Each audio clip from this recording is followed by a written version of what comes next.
They dragged him out by his feet through the clan gates. His head banged against the cobblestones. His chi channels were burned.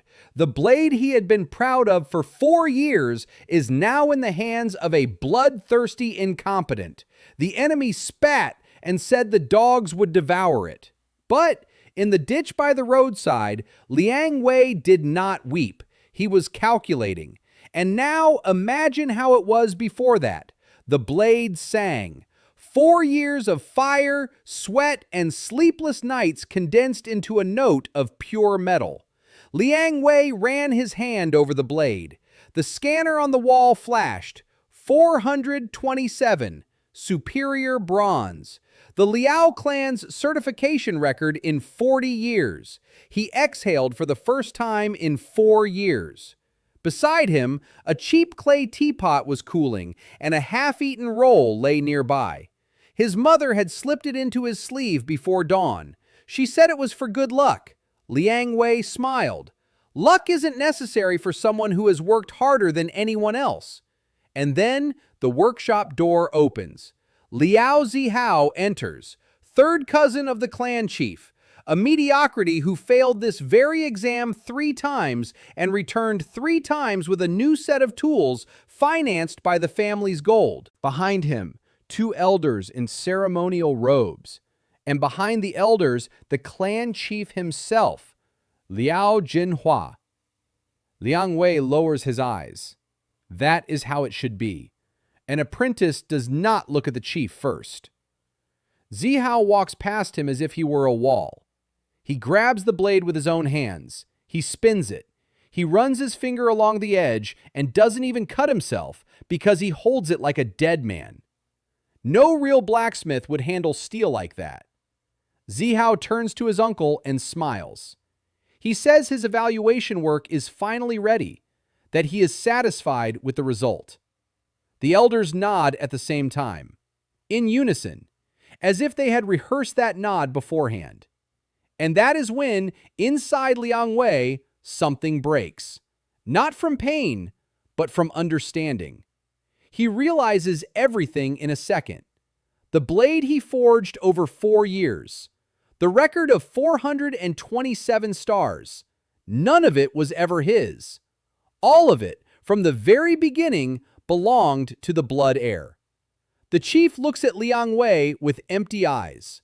No anger, no shame, just accounting. He says that an apprentice of the Liao clan does not dare to surpass the blood heir. That this is written in the statute. Paragraph 14, and that such audacity entails the severing of the chi channels and exile. Liang Wei opens his mouth. The elder on the left steps forward and points 2 fingers at his chest. Quick, precise, professional. Something snaps inside, not like a bone, like a rope. A high-pitched sound pierces his entire body, from throat to feet. Liang Wei falls to his knees. Black blood gushes from his mouth, thick, smelling of iron and burning. His cultivation channels are burned, all of them, without exception. He is no longer a cultivator, nor a blacksmith, no one. Zihao leans over him, brings his face very close, whispers that Liang Wei's mother makes good tea, that he'll stop by the funeral, and kicks him in the face with his boot. Liang Wei falls on his back. The ceiling floats, blurs, darkens. The last thing he sees is his sword in the hands of a stranger. 427 stars of another's triumph. And that is where the strangest part begins. In the darkness, Liang Wei does not cry. He counts. Liao Zihao, 1. The elder who touched his chest, 2. The second elder who nodded, 3. Chief Liao Zhen, 4. 6 witnesses in the room who saw everything and remained silent, 10. The entire Liao clan built upon that silence. He lies on the stone floor of his own workshop and whispers only with his lips that he will forge each of them in metal, that they will serve him and feel every blow of the hammer. They throw him out the gates before dawn. 2 guards drag him by the feet. His head hits the cobblestones. Blood traces a thin black line on the white stone. Near the gate, they throw him into the ditch by the roadside. A guard spits and tosses what the dogs will eat. The second one doesn't even look. The sky is lightning over Hwangwi. The first rays of sunlight are hot and utterly meaningless. His body won't obey. The chi channels are dead. Every breath cuts from the center of his chest to his fingertips. He tries to move his right hand. He manages it. The left. That too. His legs obey worse, but they bend. His spine is intact. His eyes see. His ears hear. His brain functions. Hwangwi turns onto his stomach and crawls, away from the gate, away from the clan, away from the city. He crawls for 2 hours, then he gets on all fours, on his knees, to his feet. He staggers like a drunkard. He walks. Each step sends a dull, throbbing pain through the burned-out channels. He doesn't stop. At noon, he reaches the crossroads of the trade routes. The caravanners look and look away. A ragged boy, a boy in tatters, his apprentice's tunic soaked in blood. An outcast. This is evident from his empty eye sockets and the clan seal on his sleeve. Someone tosses him a stale loaf of bread. Hwangwi catches it, chews, tastes nothing. He keeps going. At dusk, he reaches the Rotten Tooth Gorge, a crevice between two rocks, where the trade routes end and no man's land begins. Bandits, deserters, bounty hunters. Normal people don't come around here. Hwangwi does. He has nowhere else to go. His mother and sister stayed in the city, hostages of the clan. If he goes back to get them, they'll kill him on the spot. If he doesn't go back, they live. For now, they live. For now, they're useful as bargaining chips. He finds a hollow in the rock. He sits down, leans his back against the cold stone. He closes his eyes. And then, there, something glows in his mind. It is not light. It is not sound. Heat. As if, in the center of his chest, where there were just dead channels, someone had lit a furnace. Ancient. Enormous. Burning with a fire older than these mountains. Hwangwi opens his eyes. Before his inner gaze hovers a seal. Complex. Multifaceted. With symbols not found in any clan manual. It pulses to the rhythm of his heart. With every beat, it becomes clearer. He doesn't know what it is. He doesn't know where it comes from. But he knows it is an inheritance. The knowledge arrives without words. It simply exists, like breathing. The seal belonged to his father, a simple salt merchant who died when Hwangwi was 11, who never held a hammer, never spoke of the blacksmith's trade, who left his son only debts and the habit of counting to 10 before answering. The heart of the primordial blacksmith. That name, too, arises on its own. The seal does not repair the channels. They are dead and will remain dead. But the seal renders them unnecessary. Hwangwi is sitting in a dark crevice, without a clan, without channels, without money, without weapons, but with an ember in his chest that has burned for 3,000 years and waited for the blacksmith from whom they would take everything except the will to forge. He feels in his pocket. His fingers find a rusty nail, a piece of metal he picked up mechanically that morning at the forge. A blacksmith's habit. He clenches it in his fist. The mark on his chest responds with heat. Somewhere in the depths of the gorge, voices echo, thick, drunken, the clinking of cheap weapons. Headhunters. Hwangwi doesn't move. He counts. 4 names, 10 guilty parties, 9 clans, and a rusty nail in his fist. That is enough. There were 8. Hwangwi realized this from the footsteps. Heavy boots on the stone. 6 pairs walk in a line. 1 pair slightly ahead, 1 behind. The one in front, the leader. The one behind, the sentinel. Standard formation for low-ranking mercenaries. Liang Wei knew this because the Liao clan blacksmiths served these types every week. They sharpened swords, they patched armor, they collected payment and memorized their habits. The voices grew louder. The light from the torches danced on the walls of the crevice. The first of them spotted Liang Wei and stopped. Then he laughed. A young man in the torn tunic of an apprentice. The clan seal on his sleeve was empty, excluded. The leader pushed his way to the front, a burly man with a shaved head and a diagonal scar that ran across his entire face. At his belt, a short sword with a faded engraving. Liang Wei narrowed his eyes. He couldn't scan. The channels were inactive. But the seal on his chest moved, and the number appeared on its own. 340. The leader, upper bronze. The rest were weaker. The average was around 180. 8 people. The group's total ZSHK is approximately 1,780. The leader looked Liang Wei up and down. He said that lately there have been many eliminated apprentices, that they invade the gorge like rats, and that, on the black market, they pay 3 lian of silver for the ears of an eliminated blacksmith. One of the mercenaries drew a knife and said he would cut them off himself. Liang Wei didn't move. He was staring at the crevice. Narrow. Barely enough room for 2 people side by side. Walls of soft limestone. On the ground, stones, small and medium-sized. Above his head, 4 meters up, a ledge with a crevice. 4 years in the workshop had taught him to read the material. Any material. Stone, metal, space, geometry. Liang Wei raised his hands, palms up. He said he wanted to pray before he died. 1 minute.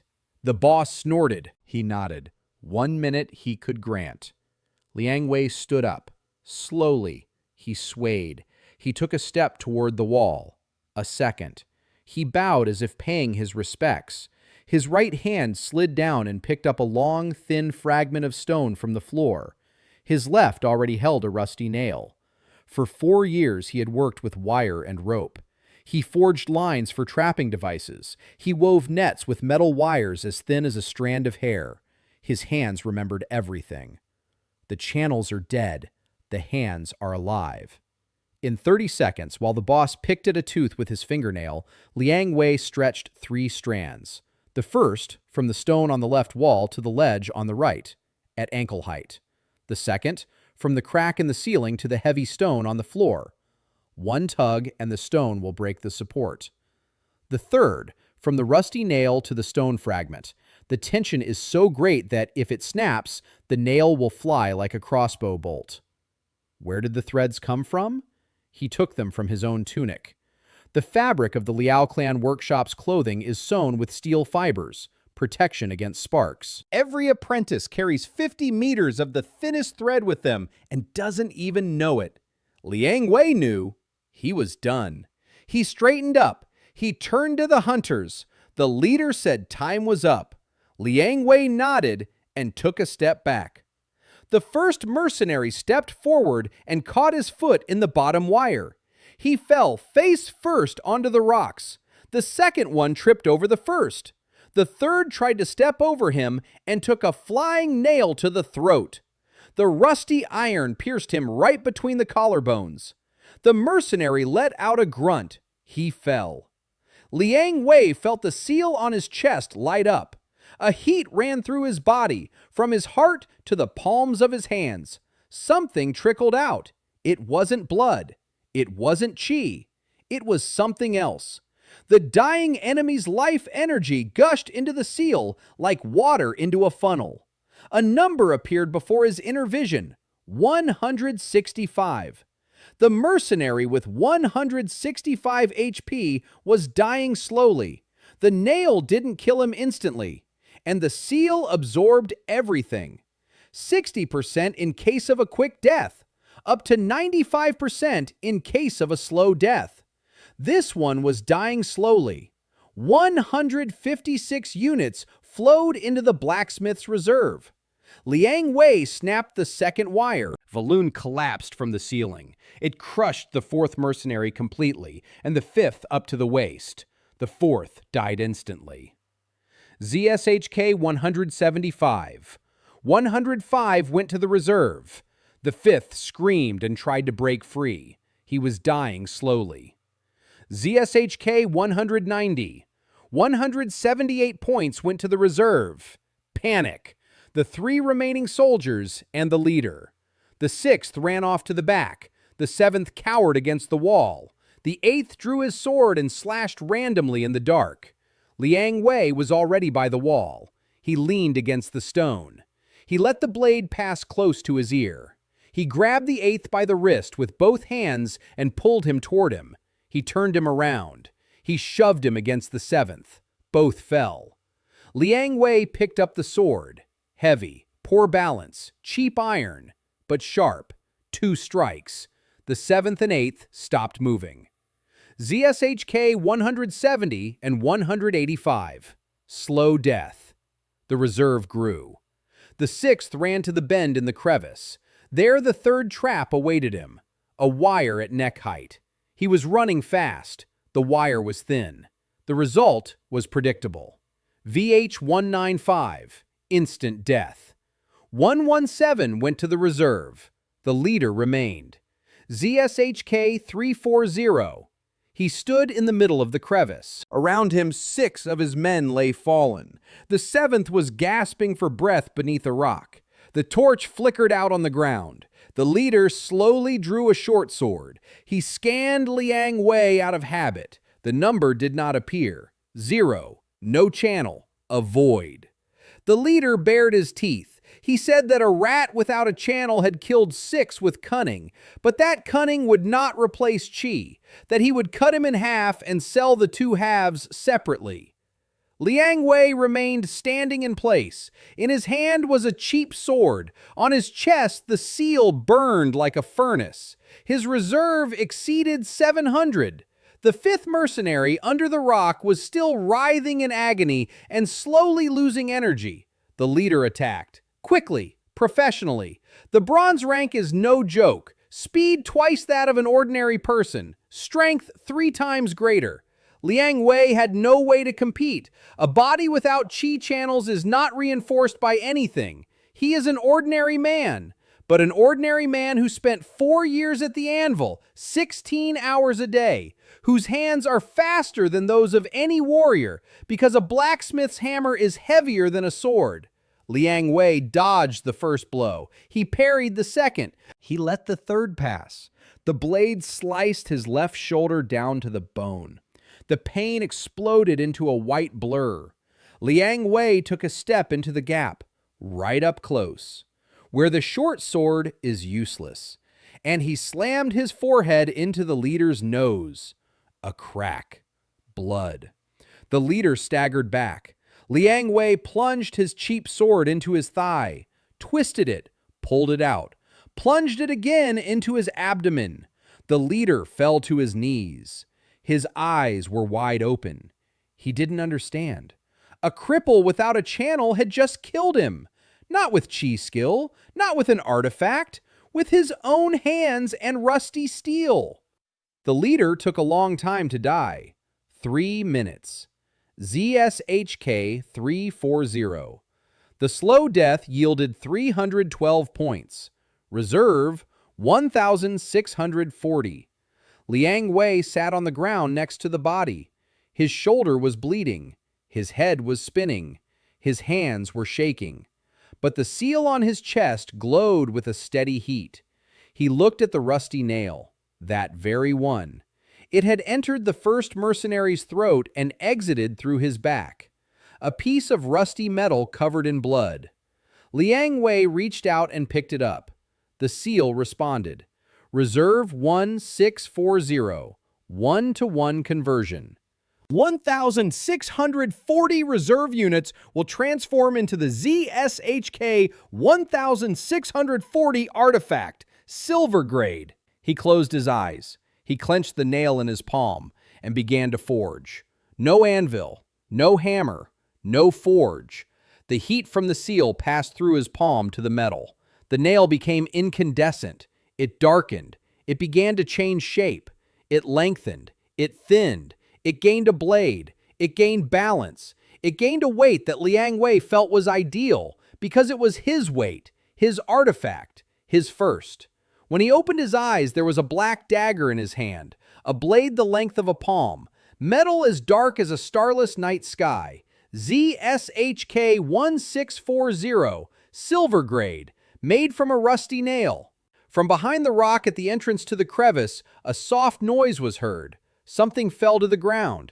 Liang Wei turned his head. A man was hiding behind the rock. A merchant. He wasn't young. In his hands, he held a scroll with the order he had just dropped.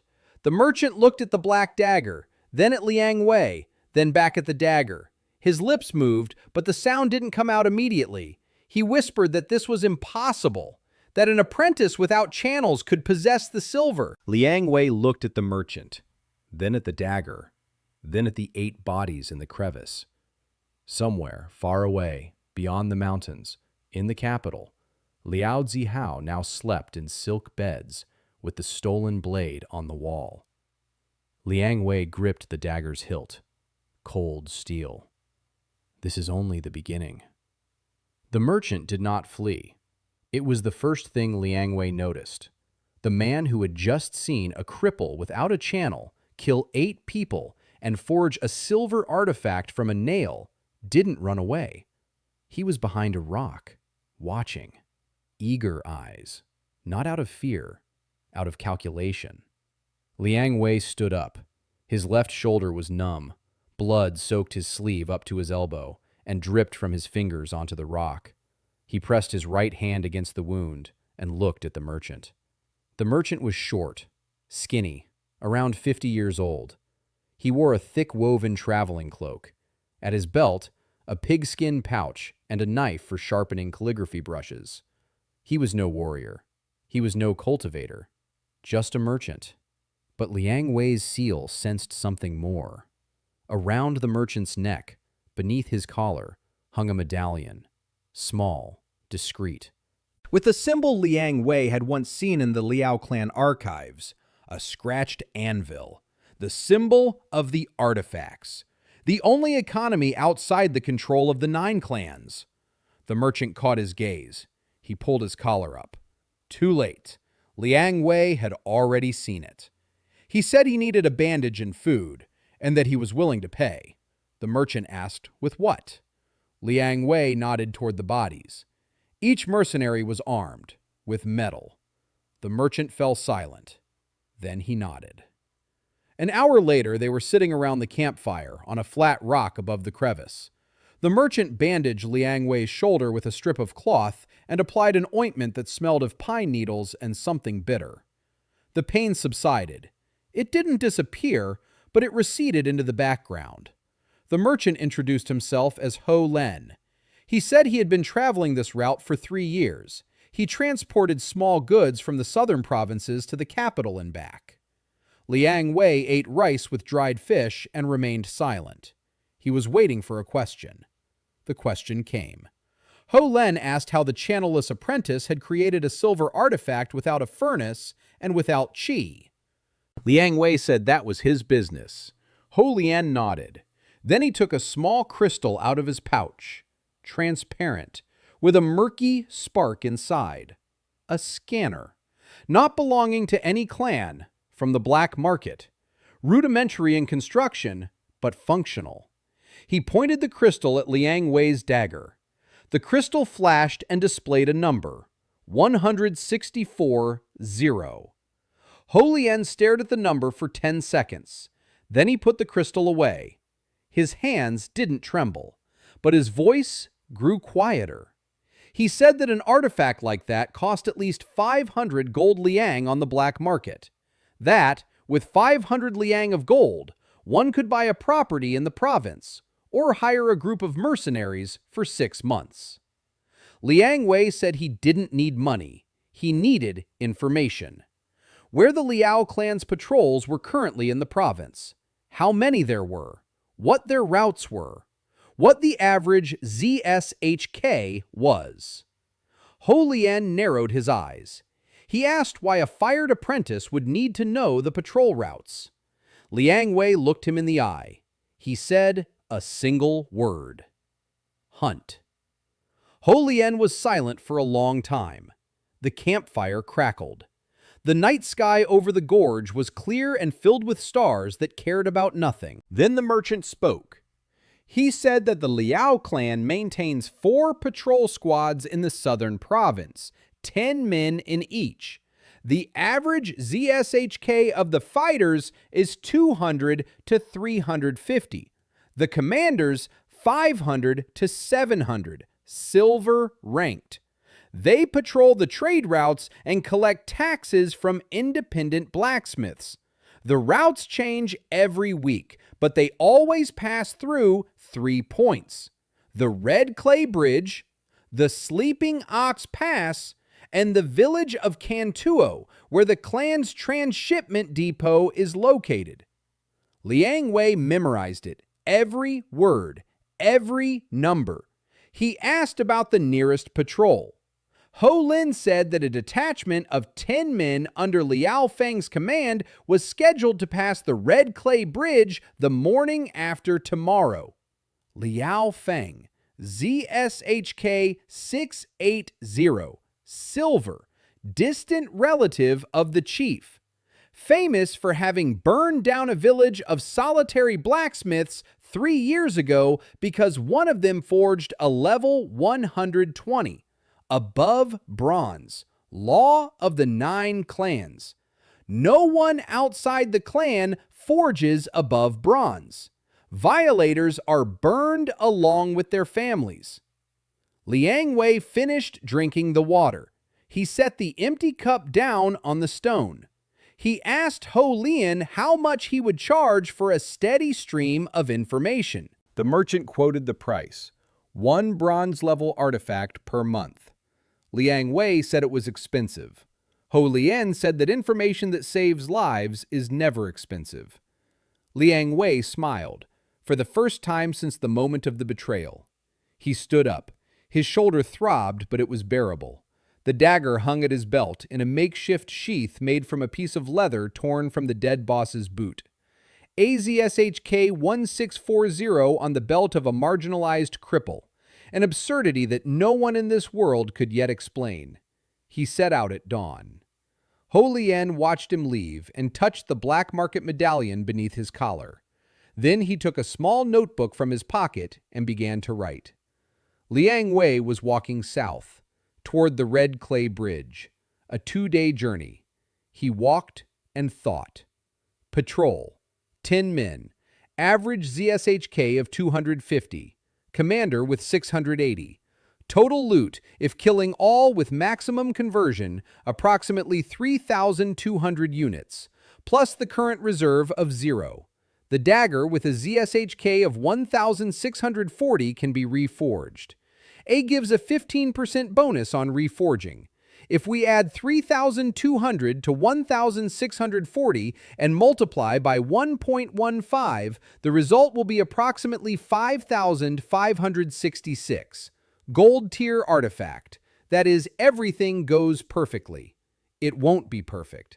The commander is silver. ZSHK 680.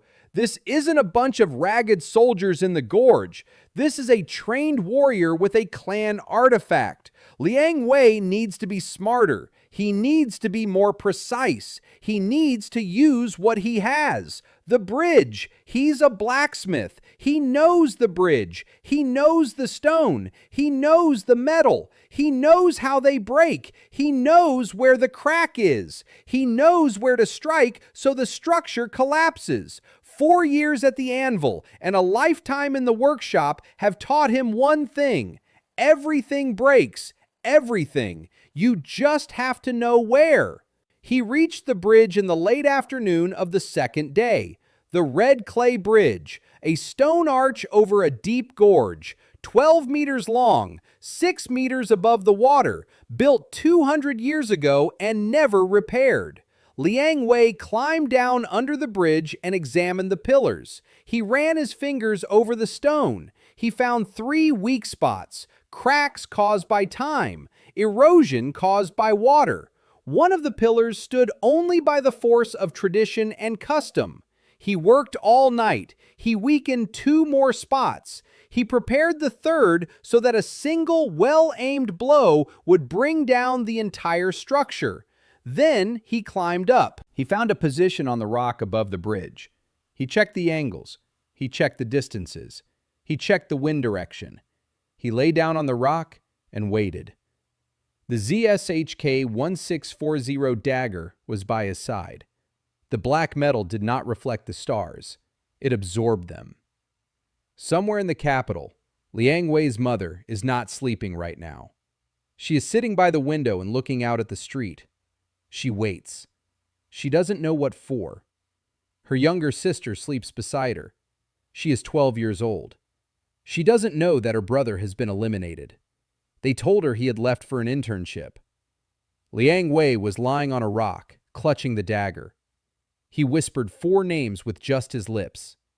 Zihao. First elder. Second elder. Chief. Then he added a 5th. Liao Feng. The one who burned the village for a level 120 dagger. Tomorrow morning, Liao Feng will cross this bridge, and the bridge won't hold. The patrol appeared at dawn. 10 men in the Liao clan's official armor, dark blue with silver engravings on the shoulder guards. Liao Feng led the way, tall, slim, with a long spear on his shoulder and the face of someone bored. ZSHK 680, silver rank. Behind him, 9 soldiers, 4 with swords, 3 with halberds, 2 archers, ZSHK between 200 and 350, a standard clan patrol detachment, enough to massacre a village, not enough to arouse the interest of a real enemy. Liang Wei was lying on the rock and counting the steps. The bridge is 12 meters long, 10 men in a column of 2. The interval between pairs is 1.5 meters. When the last pair steps onto the bridge, the first pair will be 3 meters from the opposite end. At that moment, all 10 will be on the bridge at the same time. The total weight, with armor and weapons, was approximately 1 ton. The fragile structure wouldn't hold. They advanced. Liang Wei waited. The first pair stepped onto the bridge. The stone beneath their feet creaked. No one paid attention. The second pair. Third. Fourth. Liao Feng walked in the center. 5th pair. The bridge groaned. One of the soldiers looked back. Liao Feng didn't even turn his head. The last pair stepped onto the stone. Liang Wei raised the dagger and hurled it downward. Not at the people, against the stone. At that very third spot he had prepared during the night. The black blade of the ZSHK 1640 struck the crack in the stone with a force that had nothing to do with the musculature of the one who threw it. The silver-level artifact carries within it energy equivalent to the strike of a silver-level cultivator. The pillar shattered. The bridge collapsed in a second and a half. 12 meters of stone fell into the ravine. 10 people fell. 6 meters. Plus the debris. Plus their own armor, which became coffins during the fall. Dust rose in a cloud. The crash echoed through the gorge and returned 3 times. Liang Wei was already descending the slope, quickly, jumping from rock to rock. His shoulder hurt, but he wasn't thinking about his shoulder. He was thinking about the numbers. A 6-meter fall in armor. At least 3 dead on impact. 3 more seriously injured. The rest dazed. The silver rank commander will survive. The ZSHK 680 means reinforced body, reinforced bones. He'll fall and get back up, but he won't get back up immediately. 10 seconds. Liang Wei needs 5. He reached the bottom of the ravine. The dust hadn't settled yet. Moans, screams, the sound of rocks cracking beneath the bodies. A dagger was lodged in a cracked pillar. Liang Wei yanked it out as he ran. The first soldier was lying on his back, alive, stunned. He was trying to raise his arm. He couldn't. Spinal column. ZSHK 210. Liang Wei slit his throat with a single motion. The seal glowed. 197 units for the reserve. Second soldier, dead, neck broken in the fall. ZSHK 195, instant death, 117 units. Third, alive, moaning, both legs under the rubble. ZSHK 240, a slow death will yield more. Liang Wei left him behind. He moved on. Fourth dead. Fifth dead. Sixth alive. Dagger in the stomach. Slowly. ZSHK 280. The stockpile was growing. The seventh was trying to crawl, dragging his legs. His back was broken, but his hands worked. He reached toward the sword. Liang Wei stepped on his palm, looked him in the eyes. The soldier was young, about 20, frightened. He whispered that he had a family. Liang Wei replied that the blacksmith in that village also had families. The dagger pierced between his ribs. ZSHK 200. Eighth archer, alive but unconscious, throat slit. Ninth, halberdier, crushed by a rock. He's dying alone. The seal was accumulating energy in a steady flow. The reserve grew with every passing second. Liao Feng. The commander stood, just as Liang Wei had predicted. 10 seconds, silver rank body, reinforced bones, reinforced muscles. He rose from the rubble and brushed the dust from his shoulder pads. Spear in hand, face bloodied by a cut on his forehead, but his eyes were clear. Evil. He saw Liang Wei. He saw the dagger in his hand. He saw the bodies. He scanned Liang Wei. 0. No channel. Then he scanned the dagger. A number appeared, and Liao Feng blinked. 1,640. Silver. In the hands of a zero channel. He said that was impossible. That a zero channel couldn't wield an artifact above iron rank. That he would be torn apart by the reverse flow of qi. Liang Wei didn't answer. He attacked. Dagger against spear. Melee against ranged combat. Nonsense. Liao Feng wielded the spear. Precise. Fast. Silver rank. The tip passed a centimeter from Liang Wei's ribs. He dodged. Second strike. Liang Wei parried with the dagger and was thrown 2 meters backward. The difference in strength was monstrous. AZSHK 680 against the body of an ordinary man. Liao Feng attacked in rapid succession. 3 strikes. 5. 7. Liang Wei dodged.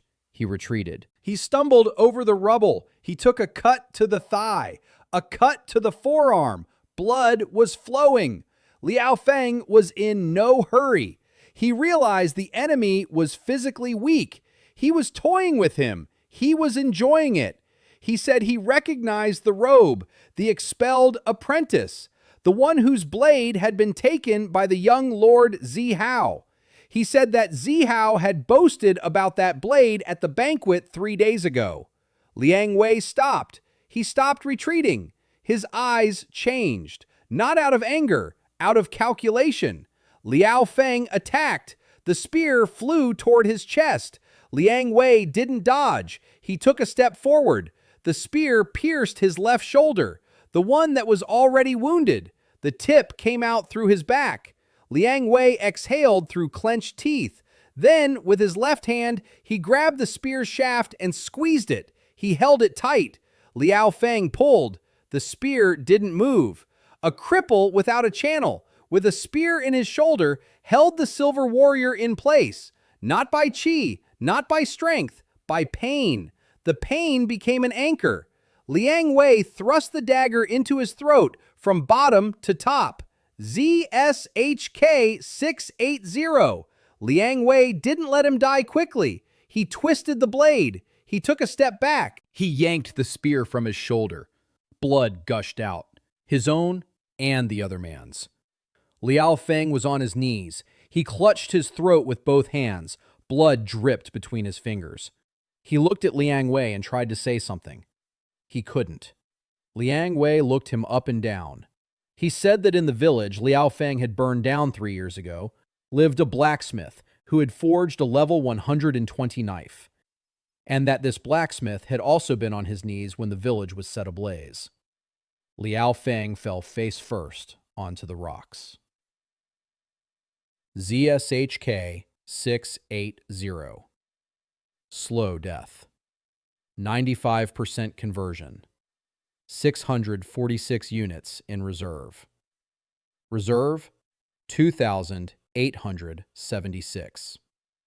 The third soldier under the rubble finally stopped breathing. Another 224. Total reserve, 3,100. Plus the current dagger with ZSHK 1,640. Cascading reforging with a 15% bonus. 1,640 plus 3,100 equals 4,740, multiplied by 1.15. Liang Wei gripped the dagger with both hands. The seal glowed. The incandescent black metal began to shift shape. It flowed like mercury. It stretched. It grew longer, heavier. It gained a guard. It gained balance. The blade was straight, single-edged. A sword. A true sword. When the metal cooled, Liang Wei held a sword in his hands. Black like that dagger, but longer and heavier. Fine lines ran along the blade. 9. For the number of dead whose consciousnesses now lived in that metal. ZSHK 5451. Liang Wei was at the bottom of the ravine, among the bridge's rubble and 10 bodies, covered in blood, his own and others, with the ZSHK 5451 sword in his hands. On a rock above the ravine, there was a man. Liang Wei didn't notice him immediately. An old man, hunched over, wearing a faded cloak, gray hair tied back in a bun with a cord. On his face, wrinkles as deep as cracks in stone.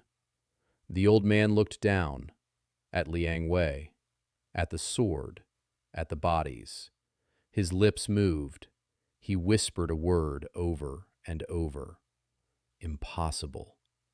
Impossible. Impossible. 2 fingers were missing from his right hand, the index and middle fingers, the mark of the blacksmith exiled from the Liao clan. Old Man Ho, former elder, exiled 30 years ago. He found Liang Wei first. Old Man Ho made his way down the slope slowly. His knees creaked, his breathing was heavy, but his hands did not tremble. A blacksmith's hands do not tremble, even at 70. He stopped 5 paces from Liang Wei and looked at the blade of the 9 names. For a long time. A minute. 2. Then he looked at Liang Wei, at his blood-covered face, at the pierced shoulder from which a dark liquid was oozing, at the apprentice's tunic, torn and stained with dried blood. Old Ho said that Liang Wei needed a doctor, not a spectator. Liang Wei replied that a doctor costs money and a bystander is free. The old man grumbled. Then he pulled a small leather pouch from his belt and tossed it at Liang Wei's feet.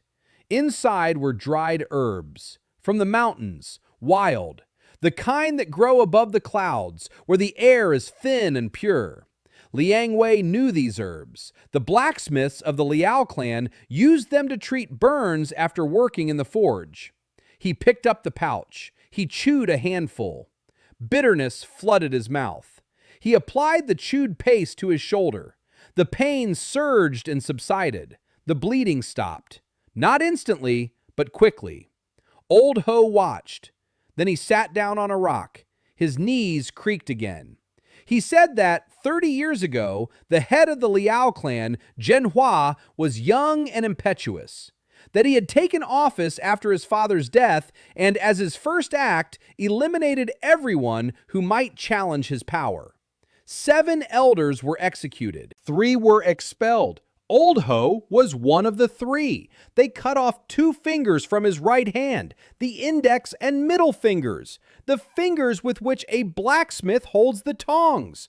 Without them, it is impossible to forge or so it was believed. The old man raised his right hand. He showed the stumps. Then, with his left hand, he took from his chest a small hammer, a jeweler's hammer. On the handle, a faded clan symbol. He said that for 30 years he had been forging with his left hand. Small things, nails, needles, fishing hooks, scrap iron for the villagers. ZSHK no higher than 20. But the hands remember. The hands always remember. Liang Wei listened. He didn't interrupt. Old Man Ho spoke calmly. No self-pity. Facts, numbers, names. He said he lives in the mountains, a 4-day journey to the south, in a cave that was once the workshop of a mountain hermit. There's an anvil there, a real one, made of black stone, old but sturdy. There's a forge. There are tools, primitive but functional. Liang Wei asked why the old man was telling him this. Old Ho looked at the blade of the 9 names, then at the wreckage of the bridge, then at the 10 bodies. He said he had waited 30 years for someone to do what he could not, that he was too old and too crippled, but that he knew things no living blacksmith knows, rituals of ancient forging methods, techniques from the First Age, records he had taken from the clan archives on the night of the expulsion. He hid them in his clothes, in the lining. He passed through the gate. He kept them for 30 years. Liang Wei was silent.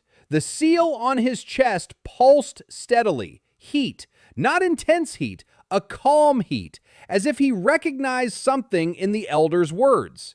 He asked which rituals exactly. Elder Ho listed them. The Forge of the 3 Flames, the Rite of Soul Sealing, the 7-fold hardening method, and a ritual that had no name and was recorded with symbols the elder could not read. Liang Wei froze. 7-fold hardening method. He knew that name, not from the clan's textbooks, from the press, from the legacy. The knowledge came to him like a flash.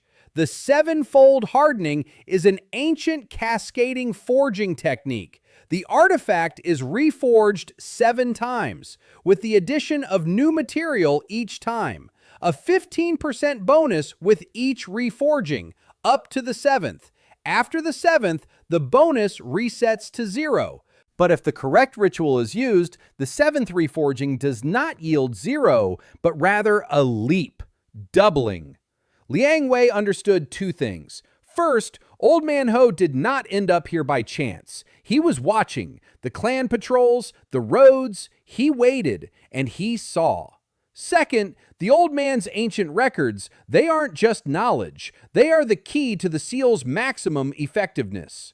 The primordial blacksmith's heart worked on instinct. Liang Wei forged like a savage, with brute force, without technique, without ritual. It's like striking red-hot metal with a hammer without knowing where to strike. The result will come, but not the best one. He stood up. He looked at the old man. He said he would go with him, but not as an apprentice, as a partner. Old Man Ho did not object. They left the ravine before noon. Liang Wei walked slowly. His injuries slowed him down. The old man walked even slower. Age. 4 days' journey south. They followed mountain trails, far from the roads, far from the patrols, far from people. On the 2nd day of the journey, Liang Wei heard the whisper for the first time. Night. They stopped in a gorge beneath an overhanging rock. Old Man Ho was snoring. Liang Wei lay there, staring into the darkness. The blade of the 9 names lay beside him. And that was when the voices came. Not from outside, from inside. From the sword. Silent. Like the rustling of leaves. But the words were distinguishable. One voice said it was cold. Another asked where he was. The third simply screamed. Silently, but Liang Wei heard the scream. 9 voices. 9 fragments of consciousness. 9 dead whose life energy was now the sword in his hand. The ZSHK of artifacts within the radius of Liang Wei's aura. 5,451. Still far from the 10,000 limit. The whisper clock is not activated. It was just the whisper. a harbinger. Liang Wei closed his eyes. The voices quieted. They didn't disappear. They retreated. They waited. He lay in the darkness and thought of his mother, of his sister, of the fact that every day of delay is a day they are held hostage, a day when Zihao might decide they are no longer needed. He clenched his fist. His fingernails dug into his palm. 4 names, 10 culprits. But before he gets to them, he needs strength. More, much more. ZSHK 5451, that's gold. That will be enough to kill Zihao with his measly 380 stars. But it won't be enough to even get close to the clan chief, Liao Jinhua. ZSHK 12,000 plus a level 18,000 spear. Total 30,000. Jade. To kill him, Liang Weiyu needs an arsenal of at least 35,000. And to survive after that, he needs twice that. Because behind the chief are 8 other clans, and each of them will send their men, not out of loyalty, out of fear. If some random apprentice kills the clan chief, then any apprentice could kill any chief. A precedent. They won't allow that. On the 3rd day of the journey, they reached a mountain stream. Liang Wei drank the icy water and washed his wounds. His shoulder was healing, slowly. Without qi channels, the body heals like that of an ordinary person. It takes time. Painful. Old Ho was sitting nearby, sharpening his little jeweler's hammer on a river stone. He began to speak. He said rumors were circulating in the Liao clan that Zihao had shown the blade during the evaluation and received the status of a full-fledged blacksmith. That his ZSHK, after the evaluation, had been recorded as 427. That the chief had personally congratulated his nephew. That no one asked where a mediocrity with 3 failures had suddenly forged a record-breaking blade. No one asked because questions in the Liao clan cost 2 fingers. Or your head. Liang Wei listened and remained silent. His face didn't change, neither did his eyes, but his right hand, which rested on the hilt of the 9-named sword, turned pale at the knuckles. Old Man Ho continued. He said there was one more thing. Zihao had signed up to participate in the preliminary selection for the 9 Forges tournament. The tournament takes place every 3 years, open to anyone with a gold rank artifact or higher. Zihao, with the stolen sword ZSHK 427, didn't meet the minimum requirement, but the family was preparing a new artifact for him. Exactly what, the old man didn't know, but rumors spoke of a rank 2000. The minimum is gold. Zihao, who is being trained by his relatives. The ZSHK 380 would jump to 2,400 if he were given a rank 2,000 artifact.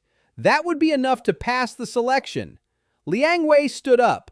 Water dripped from his hands. He looked south, toward the mountains, then toward the blade of the 9 names. ZSHK 5451. Gold rank. That's already enough for the tournament. He turned to the elder. He said they needed to hurry, that he needed the ancient records. He needed the ritual. He needed the anvil. The elder asked why the rush.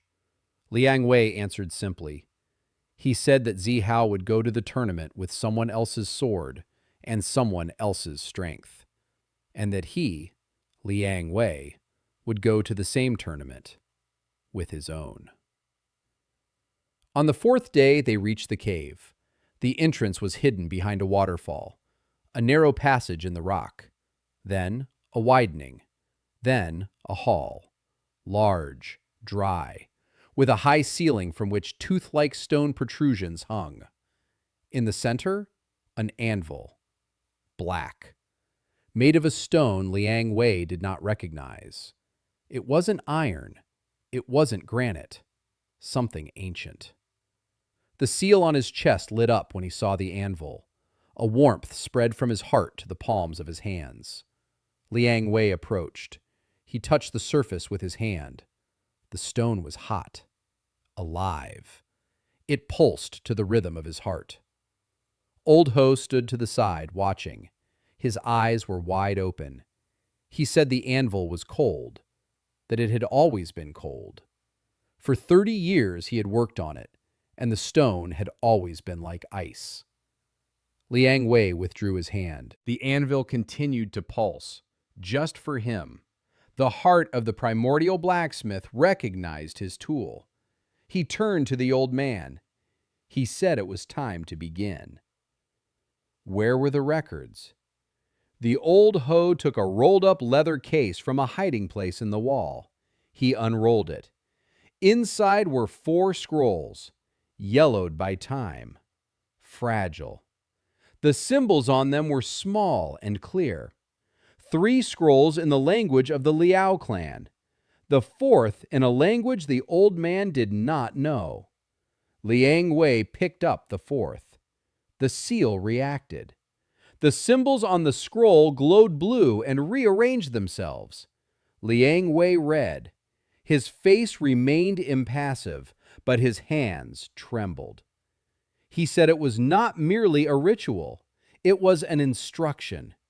An instruction for the heart of the primordial blacksmith, written 3,000 years ago, written by his ancestor.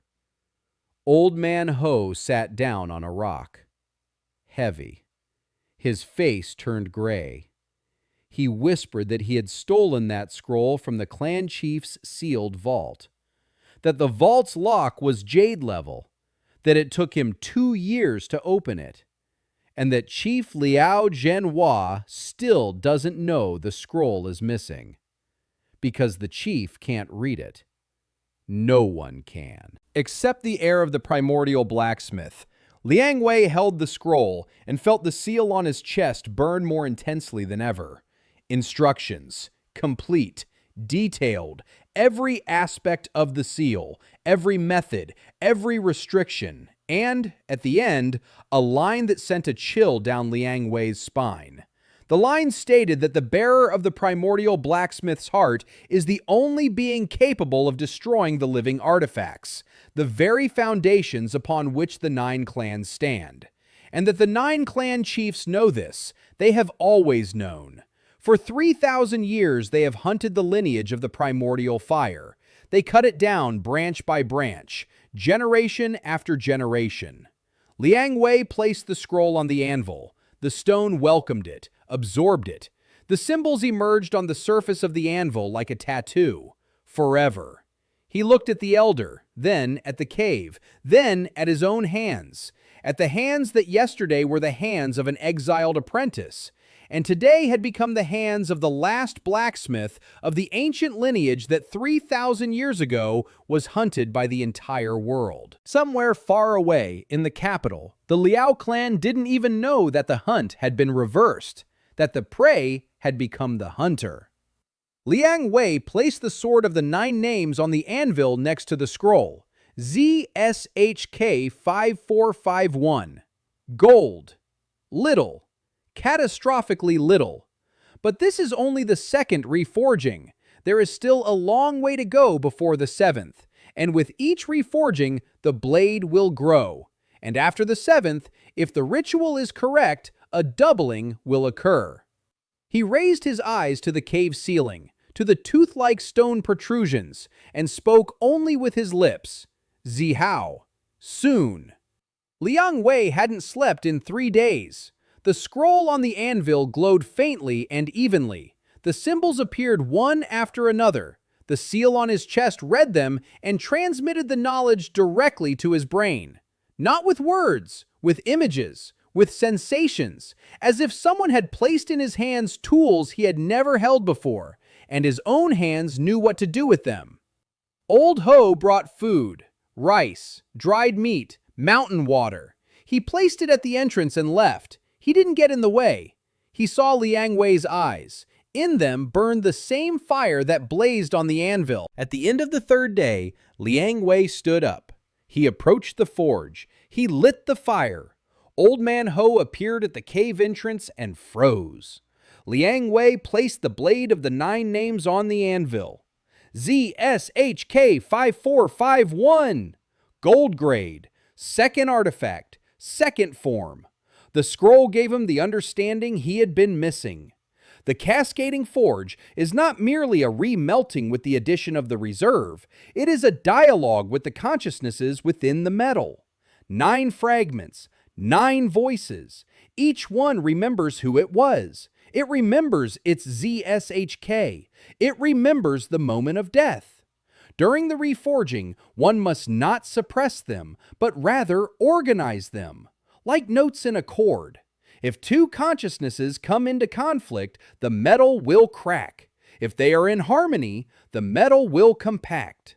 The 15% bonus is not a mechanic. It is a reward for the correct harmony. Liang Wei placed his palms on the blade. He closed his eyes. 9 voices burst forth at the same time. The gang leader, ZSHK340, evil, stubborn. His consciousness thrashed within the metal like an animal in a cage. 6 ordinary mercenaries, frightened, disoriented. They didn't understand what had happened. Commander Liao Feng, ZSHK680. Cold. Professional. Even in death, he maintained discipline. His fragment did not stir. He waited. Liang Wei began to forge. Without a hammer, with the palms of his hands. The seal transformed his hands into a tool. Heat flowed from his heart, passing through his shoulders, elbows, wrists, and reaching his fingers. The metal beneath his palms melted and restructured itself. Liang Wei organized the consciousnesses. Liao Feng's at the core. His discipline would become the blade's axis. The gang leader at the edge.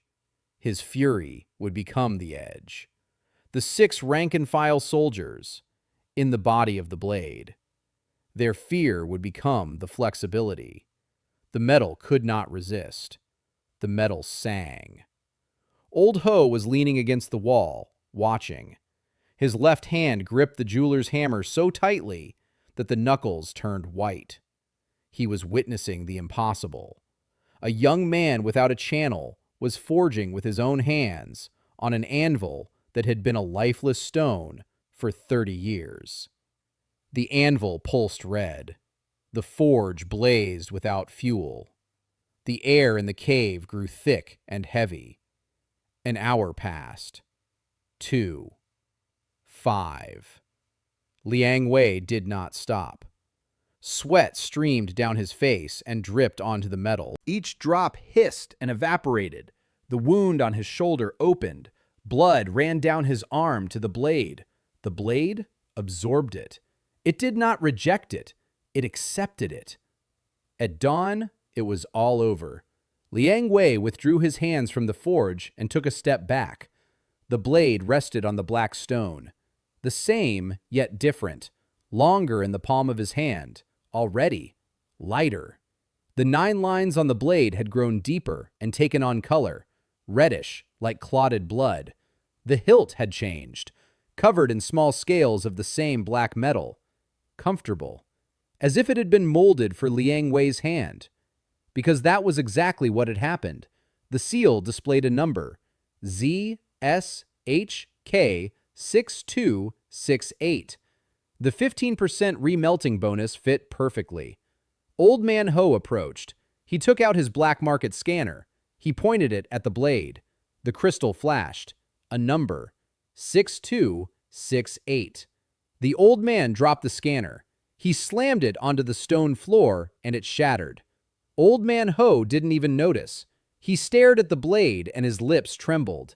He said that, in the entire history of the Liao clan, no blacksmith under the age of 30 had ever created a gold rank artifact. That the record belonged to Chief Liao Zhenhua himself, who had forged his first gold at 20 and 8, and Liang Wei was 19, and he has no channels. Liang Wei raised the blade. He ran his finger along the edge. His finger did not cut. The blade recognized its owner. A stranger's blade would cut to the bone upon touching it. His would not. He named it The blade of the 9 names. The name remained. The form changed. The essence is the same. 9 lives, 9 deaths, a single blade. Liang Wei sat down on the ground. Exhaustion hit him immediately. A body without chi channels recovers slowly. 3 days without sleep, forging with his own hands. The open wound. He closed his eyes and fell asleep before his head touched the stone. Old Man Ho covered him with the cloak.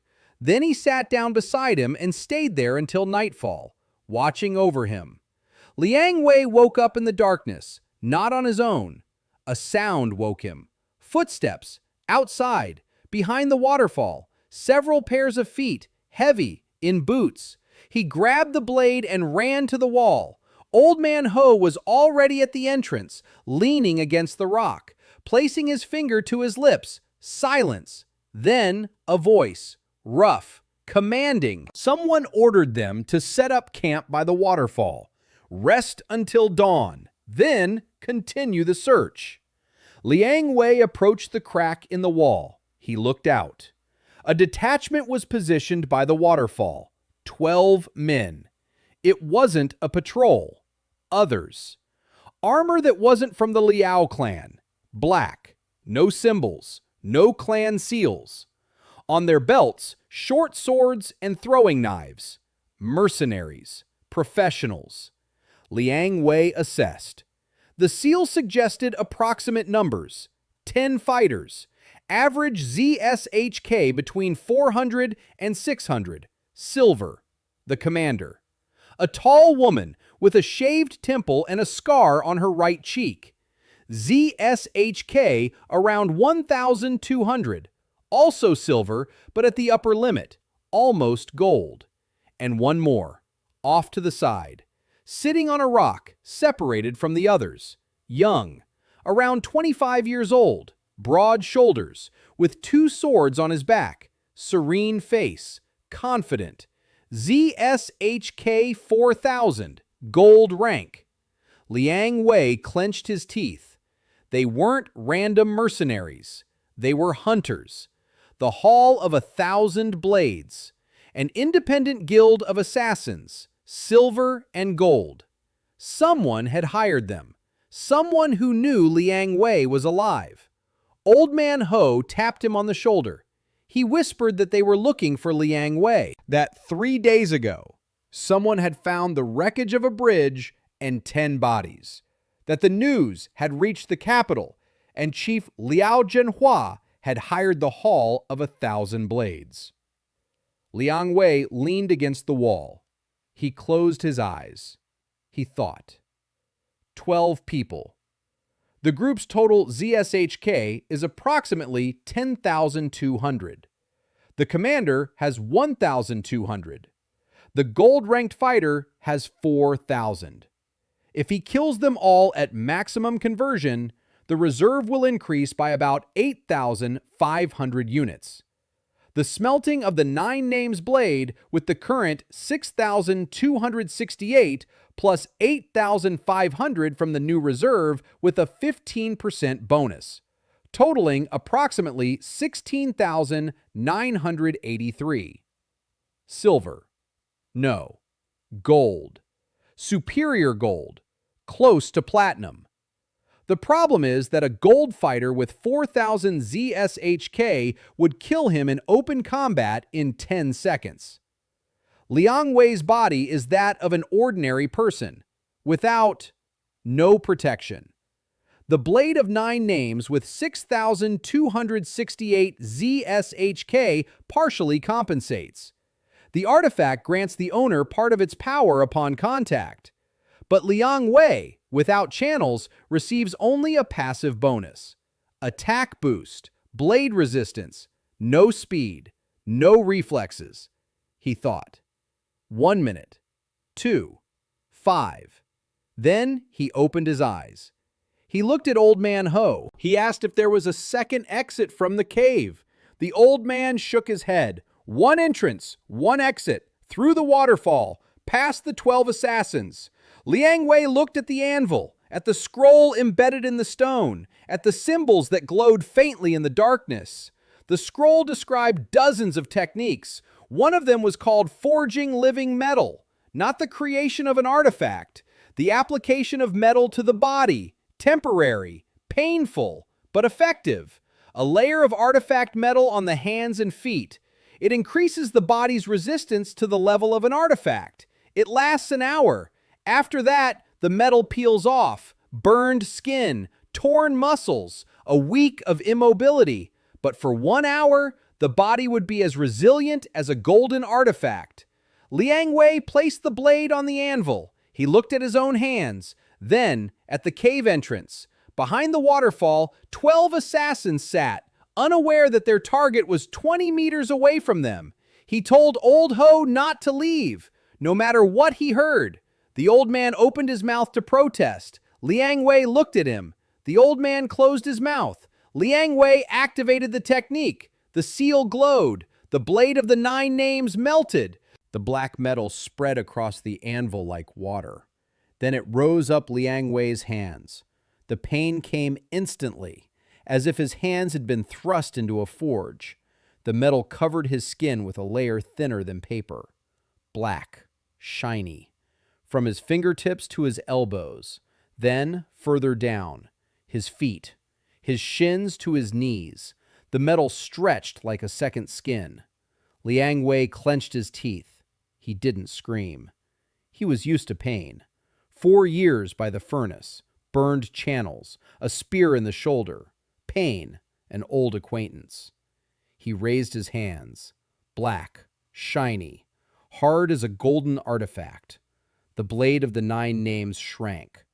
Part of the metal went into the coating. The blade's damage resistance dropped to 4,100, but his body received a bonus, not permanent, for 1 hour. Liang Wei clenched his fist. The stone wall cracked from the impact. He smiled. For the first time in a long time, the smile reached his eyes. Then he turned toward the waterfall. He stepped into the water. He crossed the current. He emerged into the night air. Wet. His black hands glowed in the moonlight. The blade in his right hand shortened. Fierce. 12 assassins around the campfire. The sentry saw him first. He opened his mouth. He didn't have time to scream. Liang Wei was already beside him. The black fist of his left hand struck the sentry in the temple. His head jerked. His neck snapped. ZSHK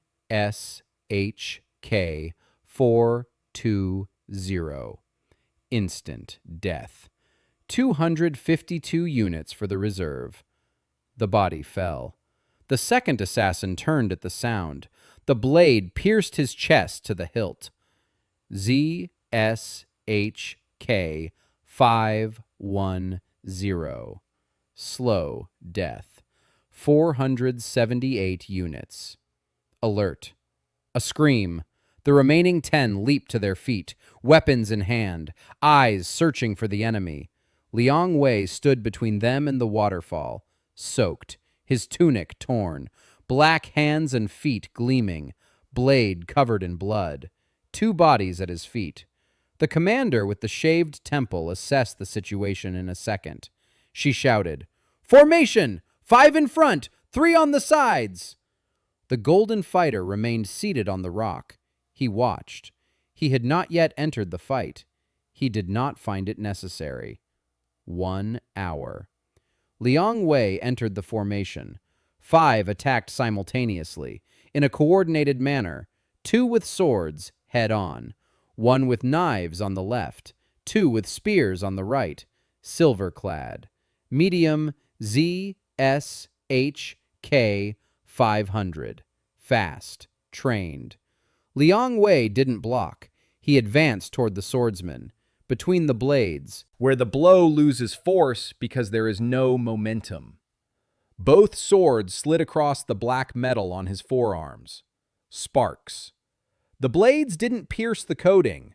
Gold artifact against silver weapons. Liang Wei struck the swordsman on the right in the chin. A crack. The swordsman flew 3 meters and fell motionless. He pointed the tip of the blade at the left swordsman's throat. Precise. No momentum. Blacksmith's precision. The knife thrower on the left hurled 3 knives in a fan formation. 2 ricocheted off the rib armor. The third slid down his neck and left a glip. His neck was unprotected. Vulnerability. Liang Wei memorized it.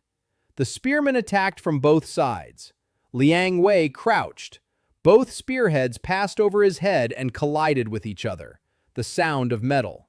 Liang Wei stood up within their range. He grabbed the left spear by the tip with his left hand. He pulled it toward him. The spearman did not let go of the shaft and flew forward.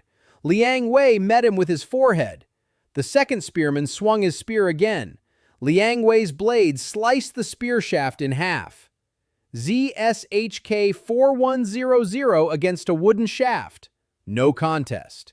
The spearman was left holding a stump for a second. Then the blade pierced between his ribs. ZSHK 460. Slow death. 430 units for the reserve. 6 seconds. 4 dead or incapacitated. The remaining 6 soldiers and the commander regrouped. The gold-ranked fighter remained seated on the rock. He watched. His eyes were alert. He was no longer bored. The commander attacked. ZSHK 1200, superior silver.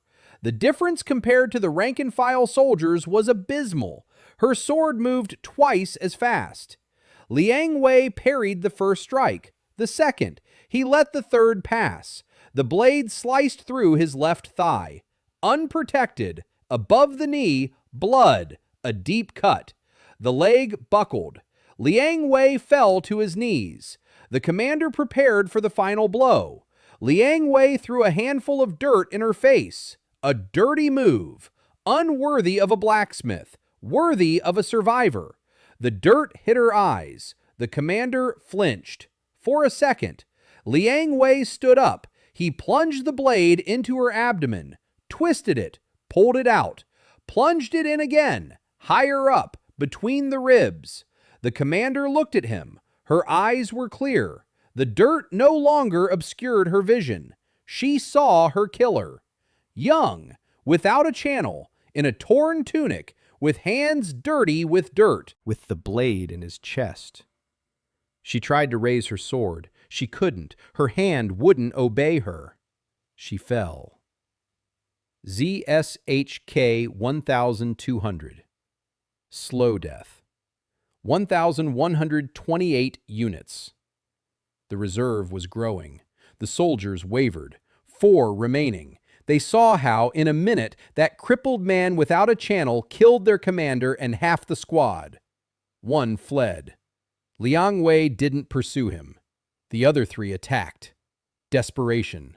No coordination. Every man for himself. Liang Wei killed them in 20 seconds. It wasn't pretty. It was dirty.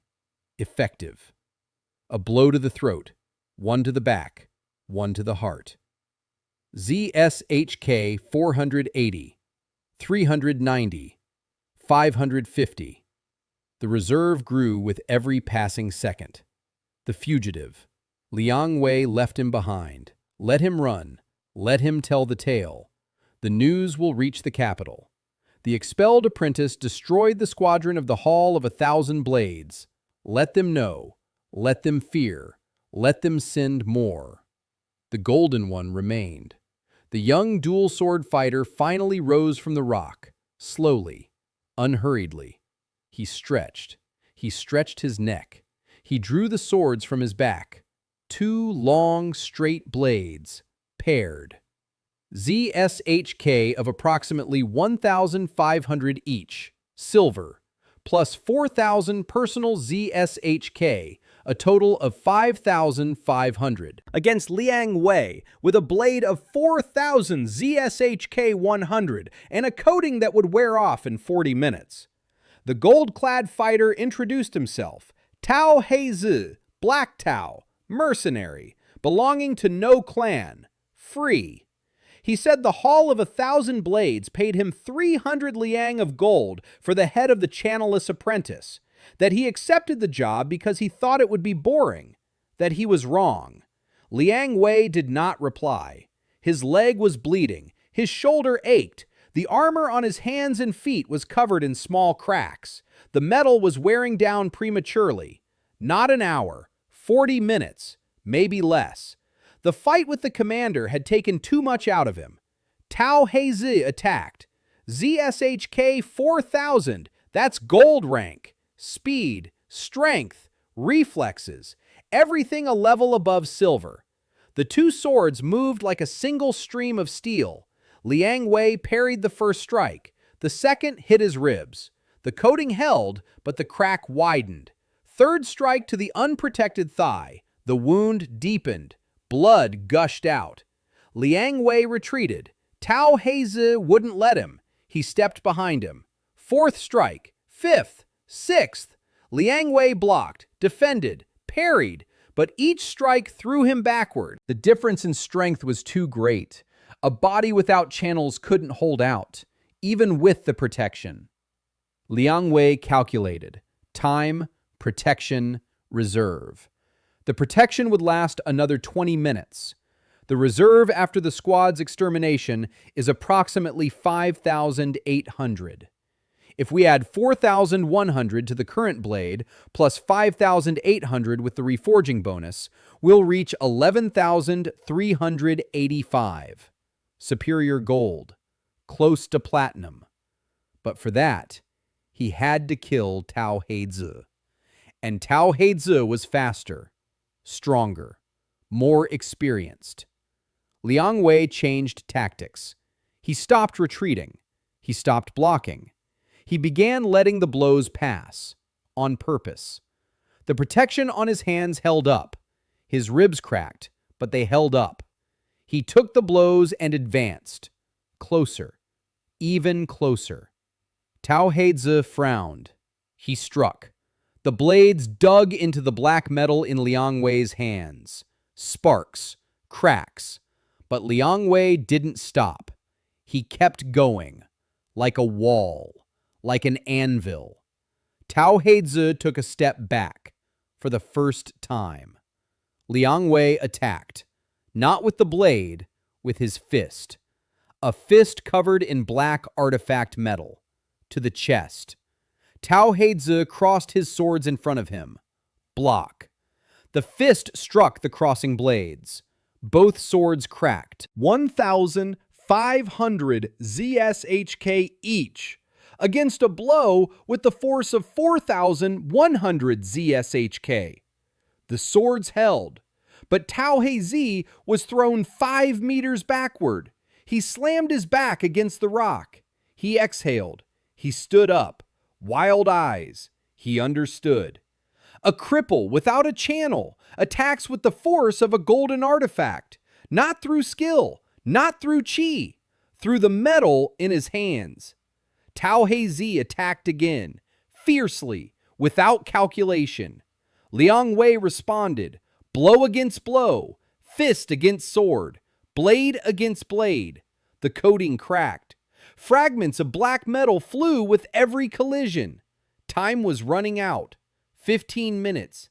10. Liang Wei counted. He waited for the moment. Tao Heizi swung both swords in a slashing strike from above. He was left unprotected for a second. Liang Wei didn't attack with the blade. He threw it. The blade of the 9 names flew in a straight line, like a spear. ZSHK 4100. A gold rank artifact flying with the force of a gold rank artifact. Tao Heizi managed to dodge. The blade passed a finger's width from his throat, but Liang Wei was already within range. Unarmed, bare black hands. The left hand grabbed the blade of Tao Heizi's right sword. The coating held. The right hand struck the elbow joint. A crack.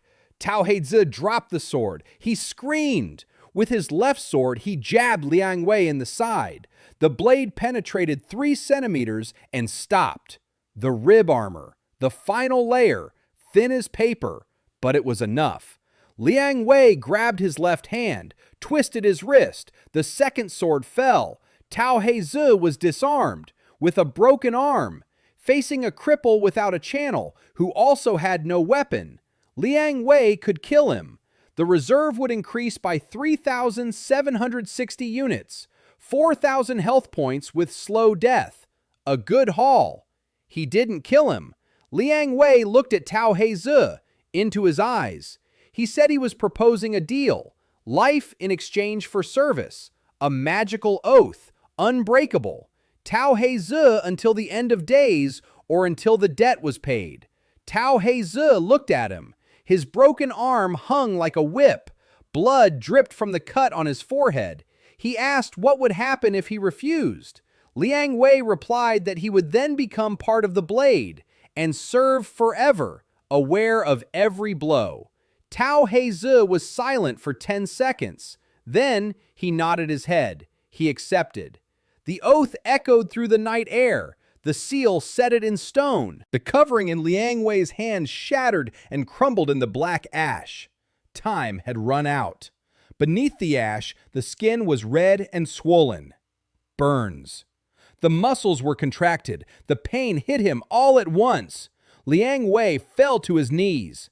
Tao Hezi looked down from above at the man he had just sworn to serve, without a channel, wounded, on his knees, but alive. Tao Hezi picked up the sword of the 9 names from the ground with his good hand and held it out to Liang Wei, the hilt forward. Liang Wei took it. 10 bodies, 1 prisoner. A reserve of 5,800. He looked to the east. There, beyond the mountains, the capital. There, 4 names. For now, far away, but closer than yesterday. For a week, Liang Wei could not get to his feet. Living metal burns covered his hands from his fingers to his elbows and his legs from his feet to his knees. His skin blistered. The muscles beneath it were charred like meat on a hot coals. Every movement, a wave of pain that darkened his vision. Old Ho tended to him. Mountain herbs, cold water compresses, ointments he had been preparing for 30 years for his own mutilated limbs. Tao Hezi sat at the cave's entrance, his hand tucked into a splint made of 2 sticks and a strip of leather. He remained silent. He gazed at the waterfall. He was thinking of something of his own. The oath bound him more tightly than any chain. Liang Wei was lying on the stone floor and reading the scroll. Not with his eyes, with the seal. The symbols on the anvil glowed and transmitted knowledge directly to his consciousness. He was learning. Every hour, every minute. His body didn't move, but his brain was working. On the 3rd day, Liang Wei called for Tao Hezi. He entered. He sat down beside him. Liang Wei asked what he knew about the Hall of 1,000 Blades. Tao Hezi told him. The Hall is a guild of hired assassins. It does not belong to a clan. It is independent. Its headquarters are in the city of Heishui, on the border between the territories of the Liao clan and the Bai clan. 47 fighters. Average ZSHK of 600 to 1,200. 4 elite. ZSHK ranging from 2,000 to 4,000. The head of the hall is a man nicknamed 1,000 Faces. His ZSHK is unknown, but according to rumors, it exceeds 6,000. Gold, perhaps more. The hall accepts jobs from clans, assassinations, kidnappings, cleanups, high prices. Impeccable reputation. In 30 years, not a single contract unfulfilled. Until today. Liang Wei smiled. The first unfulfilled contract. His contract. He asked how much his head was worth. Tao Hezi said 500 liang of gold for a confirmed assassination, plus a 200 liang bonus for the sword in case Liang Wei had forged something after his exile. 700 gold coins. A lot of money. The head of the Liao clan spared no expense. Liang Wei asked if Zhao would return. Tao Hezi nodded. The contract isn't over. One of the fighters escaped. He'll say the squad was destroyed. Zhao will send a second one. More, stronger, Elite. Time is short. Liang Wei closed his eyes. Reserve 5,800. 9 names, blade Z, S, H, K, 4. 100. If I reforge now, adding the entire reserve. 4,100 plus 5,800 equals 9,900 multiplied by 1.15. That will give 11,385. Third reforge. Superior gold. Great, but it's not enough. If the Hall sends elite fighters with ZSHK 2000 or higher, more will be needed. Much more. He opened his eyes. He looked at Tao Heizi. He said he wouldn't wait until the Hall arrived. He would go to them. Heizi blinked. He repeated the question. Liang Wei repeated himself. He will go to Heishui, to the headquarters of the Hall of 1,000 Blades, and he will exterminate them all. 47 fighters, 4 elite, the boss, everyone. Tao Heizi looked at the crippled man without a channel, with burns on his hands and feet, who was lying on the stone floor and couldn't get up, and he listened as this cripple planned to wipe out a combat guild with a total ZSHK over 50,000. Heizi said that was madness. Liang Wei replied that madness was stealing a sword from an apprentice, and this was math. By the end of the week, he stood up. The burns had healed, not completely. The scars remained. His hands were covered by a thin layer of pink skin over the scars. His fingers obeyed him. That's the main thing. He approached the anvil. He placed the blade on it. He closed his eyes. Reserve 5,800. Conversion. Remelting. Third. The black metal flowed. It changed. It grew. The 9 lines on the blade gained depth. Each one turned into a groove. Energy flowed through them. Invisible, but palpable. The blade grew heavier, longer. The hilt grew and took the shape of an open palm. 5 fingers of black metal gripped the base of the blade. The seal revealed the number. ZSHK 11385. Superior gold. Platinum threshold 8,000. He had surpassed it. The blade of the 9 names is now a platinum artifact. Old Man Ho was sitting against the wall. Tao Heizi stood at the entrance. Both stared at the blade. Both were silent. The number 11385 hung in the air between them like a sentence. Liang Wei raised the blade. Heavy, but his hand held it. No channels. His advantage. An ordinary cultivator explodes when handling an artifact 2 levels above their own. A bronze one cannot handle gold. A silver one cannot handle platinum.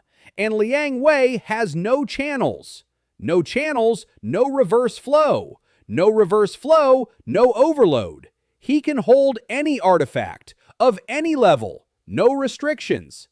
They left the cave 3 days later. Liang Wei, Tao Heizi, Old Ho. The old man didn't want to go. He said he was old, that he would be a burden. Liang Wei said he needed a blacksmith capable of appraising others' artifacts, and that 2 living eyes are better than 1. The old man sighed and followed.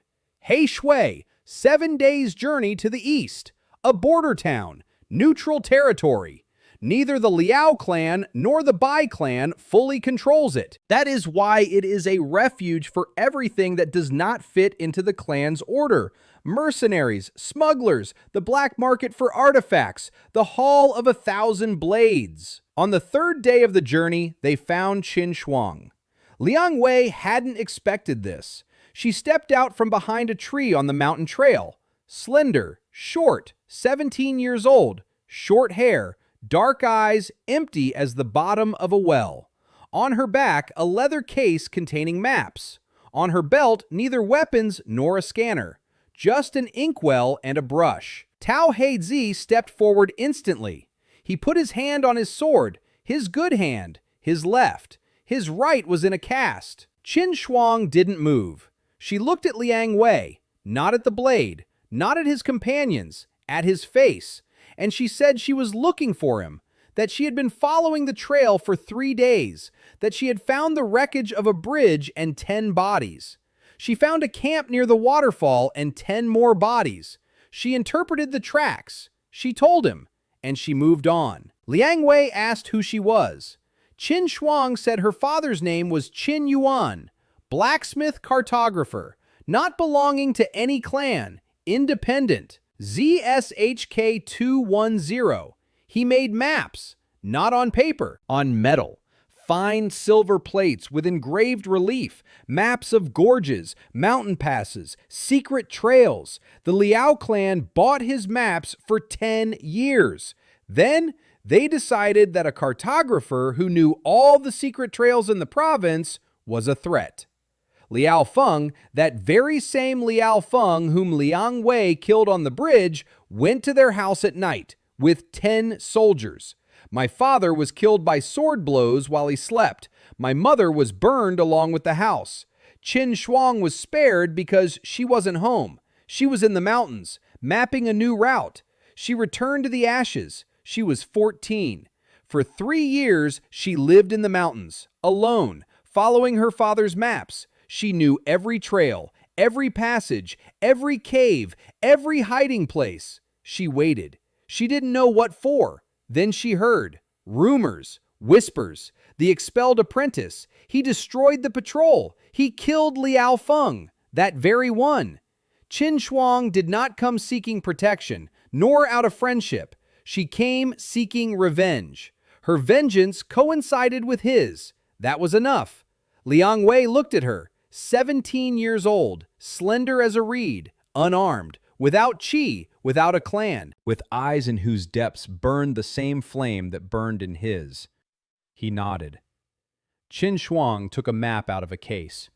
She unfolded it on the rock, a metal plate the size of a palm, thin, with engraved relief. The city of He Shui, every street, every house, every alley, and separately, the headquarters of the Hall of 1,000 Blades. Floor plan, entrances, exits, guard posts, patrol routes. Qin Shuang said his father had drawn the map of the hall at the request of the Liao clan 8 years ago. The clan wanted to know the layout in case the hall got out of control. His father made 2 copies. He handed one over. The second, he hid. Liang Wei looked at the map, at every corridor, at every room, at every vulnerable spot. 4 entrances, 2 exits, barracks on the first floor, armory on the second, the chief's quarters on the third, a basement level with the prison and the training room. He looked up. He looked at Qin Shuang, then at Tao Heizi, then at Old Ho. 3, plus himself. 4 against 47. He said that was enough. The city of He Shui lay on the banks of the Black River. The water carried mineral sediments from the mountains and was as dark as ink. The city smelled of fish, iron, and money. Rows of shops stretched from the gate to the harbor. Half the merchandise was legal, the other half, not. Here they sold artifacts without clan seals, unregistered weapons, information with no guarantees.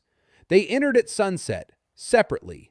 Liang Wei went first, wearing a new cloak bought from a roadside merchant with his last copper coins. The blade of the 9 names hidden beneath the chote. ZSHK 11385. Platinum on the vagabond's belt. Tao Heizi second. His hand had healed enough to remove the bandage. 2 swords on his back. A familiar face in a familiar city. Former hall fighter. He was known around here. Old Man Ho third. A stooped old man in a faded cloak. No one paid him any mind. Qin Shuang last. A shadow among the shadows. She knew this city like the back of her hand. They met at the tavern near the harbor. Room upstairs, door closed. Qin Shuang spread the map out on the table. Liang Wei listened. Qin Shuang spoke softly and quickly. Headquarters of the Hall of 1,000 Blades. Former warehouse complex on the eastern edge of the city. 4 buildings connected by covered passageways. Fortified walls, not with artifacts, with stone and metal. The clan's artifact protections are too expensive for the guild. That's the first advantage. Physical protection, not magical. Guard posts, 4 external ones, 2 fighters at each, 24 hours a day. Internal patrol, 6 people. They rotate every 4 hours. Barracks, ground floor of the main building, 30 fighters. They sleep at night. Not all of them. Usually 10 to 15 are on duty. The rest are in the city. They drink. They have fun. Headquarters comes alive during the day. At night, it's half empty. Elite fighters, 4. Separate rooms on the second floor. ZSHKs from 2,000 to 4,000. They don't sleep at headquarters. They live on their own. They come and go as they please. The head of the room, the mill faces, 3rd floor, alone, always alone. ZSHK, according to rumors, 6,000 and up. No one has seen his true face. Tao Hezi added, he said that the 1,000 faces never leaves the 3rd floor. Never. He receives requests through intermediaries. He only sees the fighters at the entrance and at death. He said that in 3 years at the hall, he has seen the 1,000 faces twice. Both times he had a grim, a different mask, a different voice, a different height, as if he were a different person each time. Liang Wei listened. He looked at the map. He ran his finger along the corridors. He calculated. The ideal moment for the attack. 3 in the morning. The outer guard is tired. The inner patrol has just changed shifts. The barracks are half empty. The elite fighters are asleep or absent. Mill Faces is on the 3rd floor. Plan. Tao Hezi enters through the main gate. His face is known to the guard. He's returning from a mission. It's happened before. The guard will let him pass. He takes out the outer post at the main entrance, silently. Qin Shuang through the sewers. Her father's map shows a drainage tunnel that runs from the river straight under the building. Exit in the basement. From the basement, a staircase leads to the 1st floor. She is not a fighter. Her task is singular, to unlock the emergency exit on the east side. For Liang Wei. Liang Wei enters through the east exit, with a blade. He starts with the barracks. 30 fighters, asleep. Not all of them, but many. Each one killed, units for the reserve. Each reserved, an increase in the artifact's power in the next reforging. Old Ho stays outside. He watches. If anything goes wrong, he leaves. Someone needs to survive to tell the story. Tao Hezi objected. He said the elite fighters are a problem. If even one wakes up and sounds the alarm, the entire hall will be on its feet in a minute. And 4 elites at once, that's a total ZSHK of 12,000, plus the mill faces, plus the rank-and-file soldiers. Liang Wei nodded. He said the elite wouldn't wake up. Tao Hezi asked why. Liang Wei turned to Old Ho. The old man sighed. He pulled a small pouch from his chest. He untied it. Inside, a gray powder. Opaque, odorless, sleep powder. An ancient blacksmith's recipe. A byproduct of smelting certain ores. Harmless to ordinary people. But cultivators are sensitive. The powder blocks of chi for 2 hours. The cultivator falls asleep. They do not wake until the chi recovers. The higher the ZSHK, the longer they sleep. Silver, 1 hour. Gold, 2. Tao Hezi stared at the little bag. He asked where it came from. Old Ho said that 30 years in the mountains is a lot of free time. Liang Wei looked at the floor plan. Ventilation. Headquarters is an old warehouse complex. The ventilation shafts run through every floor. They run through the barracks. They run through the elite's quarters. They run through the 3rd floor. Qin Shuang goes from the basement to the ventilation shaft. She spreads the powder. She waits half an hour. Then she opens the east exit. Long Wei enters. Everything is silent. Everyone is asleep. Tao Hezi remains silent. He was thinking. Then he said that the 1,000 faces might be resistant. If his ZSHK was really over 6,000, the sleeping powder might not have its full effect. Hwangwi replied that the 1,000 faces was his, personally. They waited 2 days. Qin Shuang observed the headquarters. He counted who came and went. He took notes. By the end of the second day, the picture was clear. At night, between 15 and 20 fighters remain at headquarters. 4 elite, mill faces. 2 elite do not spend the night at headquarters. They spend their nights in the city. They return in the morning. Therefore, at the time of the attack, there will be 2 elite fighters inside instead of 4. ZSHK approximately 2,200 and 3,100, plus mill faces, plus 15 rank-and-file soldiers. In total, about 22,000. Against Liang Wei with a Z, SHK, 11,385 sword. And Tao He Z with Z, SHK, 4,000. A total of 15,385 on their side. It's not advantageous, but the dust will even things out. A sleeping enemy is a dead enemy. Third night, third hour. Tao He approached the main gate. The guard recognized him. He nodded. He said they thought he had died on the mission. Tao He smiled. He said he almost did. The guard turned to record his return in the log. Tao He struck the base of his skull with the hilt of his sword. Silence. The body fell. The second guard opened his mouth. Tao He struck again. 2 bodies by the gate, alive, unconscious. Liang Wei had said not to kill at the entrance. The corpses would attract flies, and the noise would draw attention.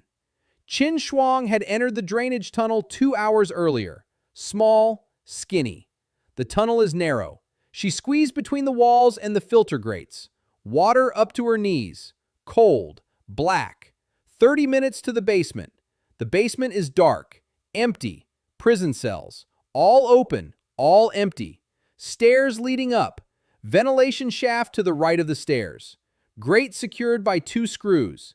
Qin Shuang unscrewed them with her fingers. The screws were rusted. They gave way.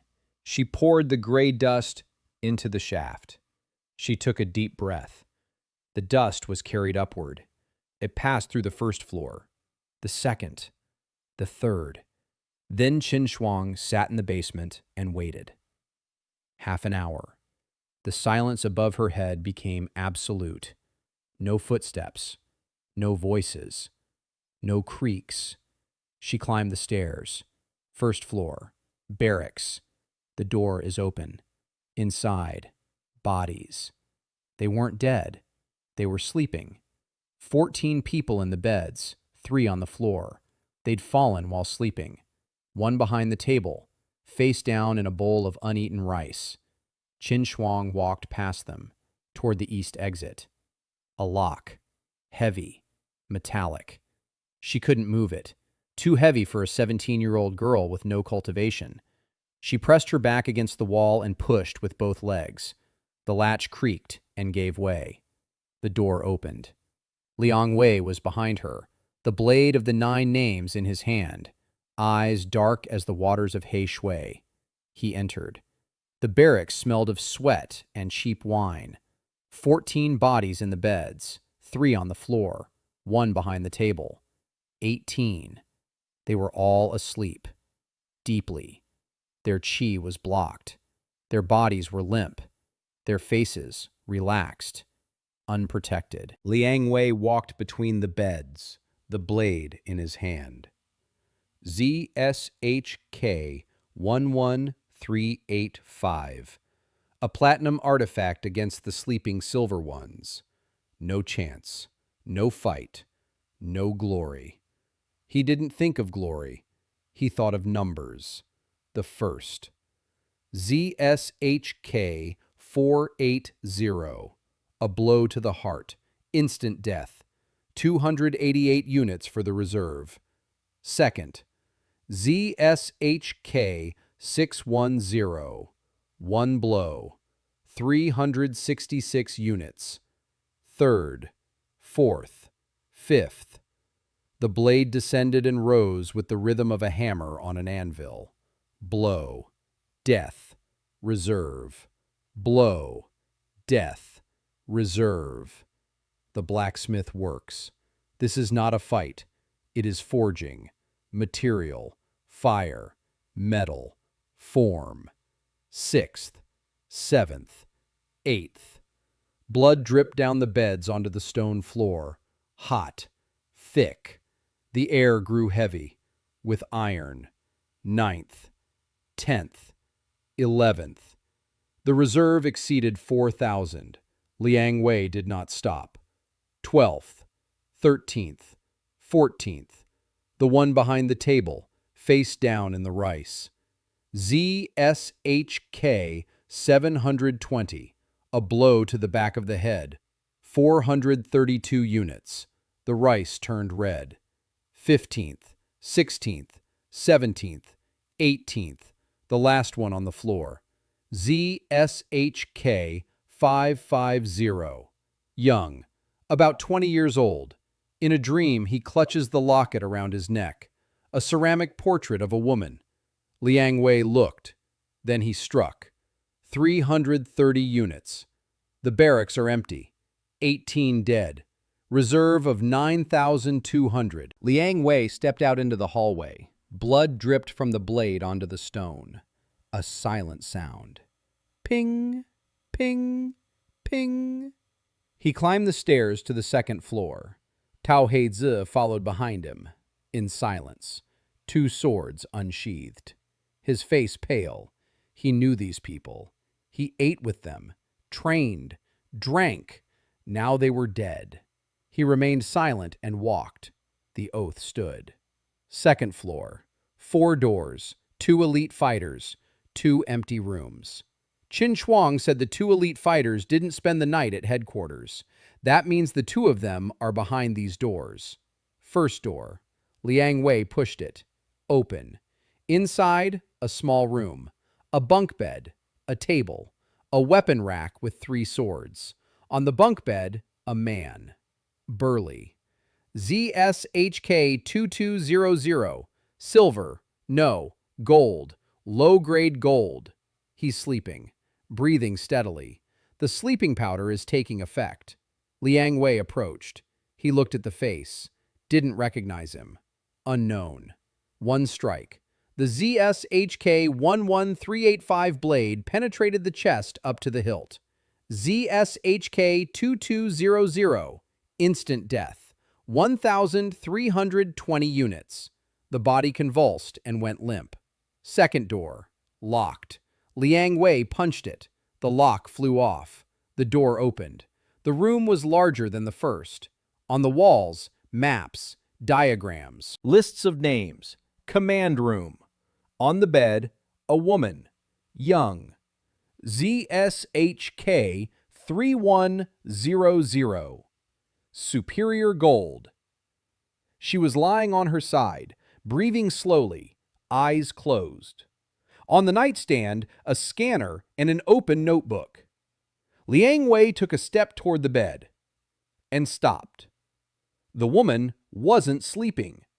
Her eyes were closed, but her breathing had changed. It had become a little faster, a little shallower.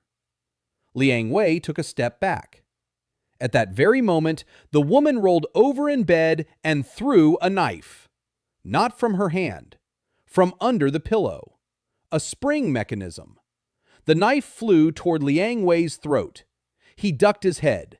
The knife whizzed past and lodged itself in the doorframe behind him.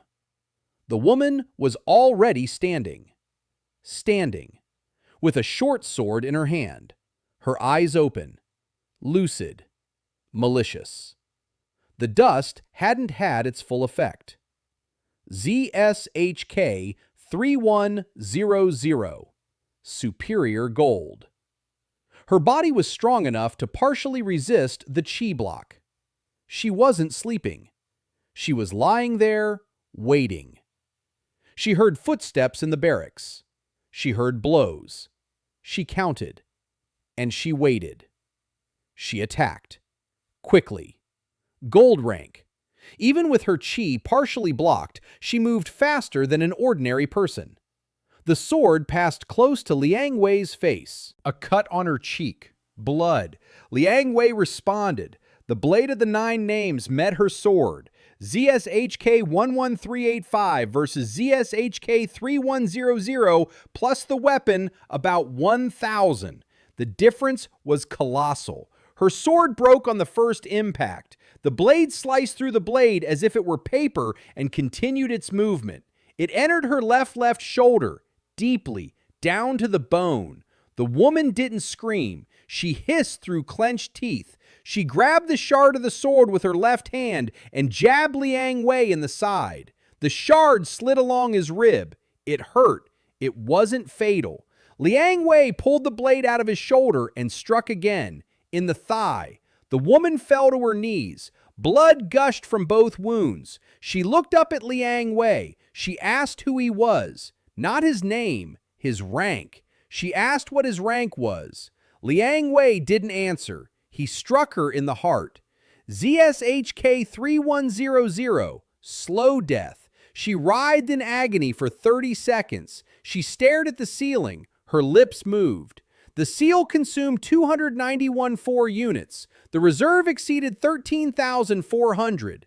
Tao Hei stood in the doorway. He watched. His face was gray. He said that woman's name was Hwangwi, that she had been his partner for 2 years, that she had saved his life on a mission in the western provinces. Liang Wei wiped the blade on the sheet. He looked at Tao Heizi. He said nothing. He didn't apologize. He didn't explain. He left the room and went to the staircase leading to the 3rd floor. Tao Heizi stood at the door for another 10 seconds. Then he followed him. 3rd floor. A door. Heavy. Metal with a wooden finish. Locked. Liang Wei struck it with the blade. ZSHK 11385. The door split in two. Inside, a room. Large. Half empty. A table. An armchair. A wardrobe. No one. The bed untouched. The sheets are clean. Cold. The 1,000 faces didn't sleep here tonight. Or perhaps he never slept here at all. Liang Wei walked around the room. He opened the closet. Empty. Masks. 7 of them. Lined up on the shelf. Different faces. Male. Female. Old. Young. Delicate work. They are not artifacts, just masks. Under the masks, an envelope. Sealed. With the symbol of the Liao clan. Liang Wei broke the seal. Inside, a letter. Short, neat handwriting. The text stated that the contract for the head of the channelless apprentice Liang Wei was confirmed. The sum increased to 1,000 liang of gold. A condition added. In addition to the assassination, the capture of an artifact is required. Any one that the apprentice might have created. Signature. Liao Zhenhua, head of the Liao clan. Liang Wei folded the letter. He tucked it into his pocket. Proof. A document bearing the head signature. A contract for the assassination of the former apprentice. A violation of the 4 imperial laws. Not that the law meant anything to the clan head. But in the 9 Forges tournament, this document would be worth more than any artifact. The 1,000 faces was gone. He knew, or realized, or simply wasn't here. Liang Wei went downstairs. 20 bodies, 2 elite, 18 rank and file. Total reserve of 13,434 units. Plus the current 9 names blade ZSHK 11,385. If it's smelted now, 4th smelting. 11,385 plus 13,434 equals 24,819. 15% bonus. Total of 28,542. Platinum. High quality platinum. Almost jade. Liang Wei stood in the middle of the Hall of 1,000 Blades, now empty. Blood up to his ankles. The blade in his hand. The reserve on his chest. Old Man Ho entered through the main gate. Tao Heizi had brought him. The old man saw the bodies. He saw the blood. He saw Liang Wei. He didn't look away. He didn't turn pale. He had waited 30 years for this. Qin Shuang was at the east exit. A small figure in a dark cloak, expressionless face, dry eyes. Her father had been avenged. Partially. Liao Feng is dead. The hall that hired him has been destroyed. But those who gave the order are still alive. Liang Wei approached the anvil in the basement training room.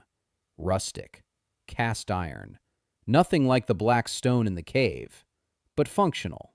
He placed the blade on it. He closed his eyes. Fourth reforging. The metal melted. 20 new consciousnesses merged into the flow. The blade screamed, not with sound, vibration. 29 voices inside the metal. The first 9 had already settled in. The new ones thrashed about like fish in a net. Liang Wei organized, harmonized, placed each one in its place.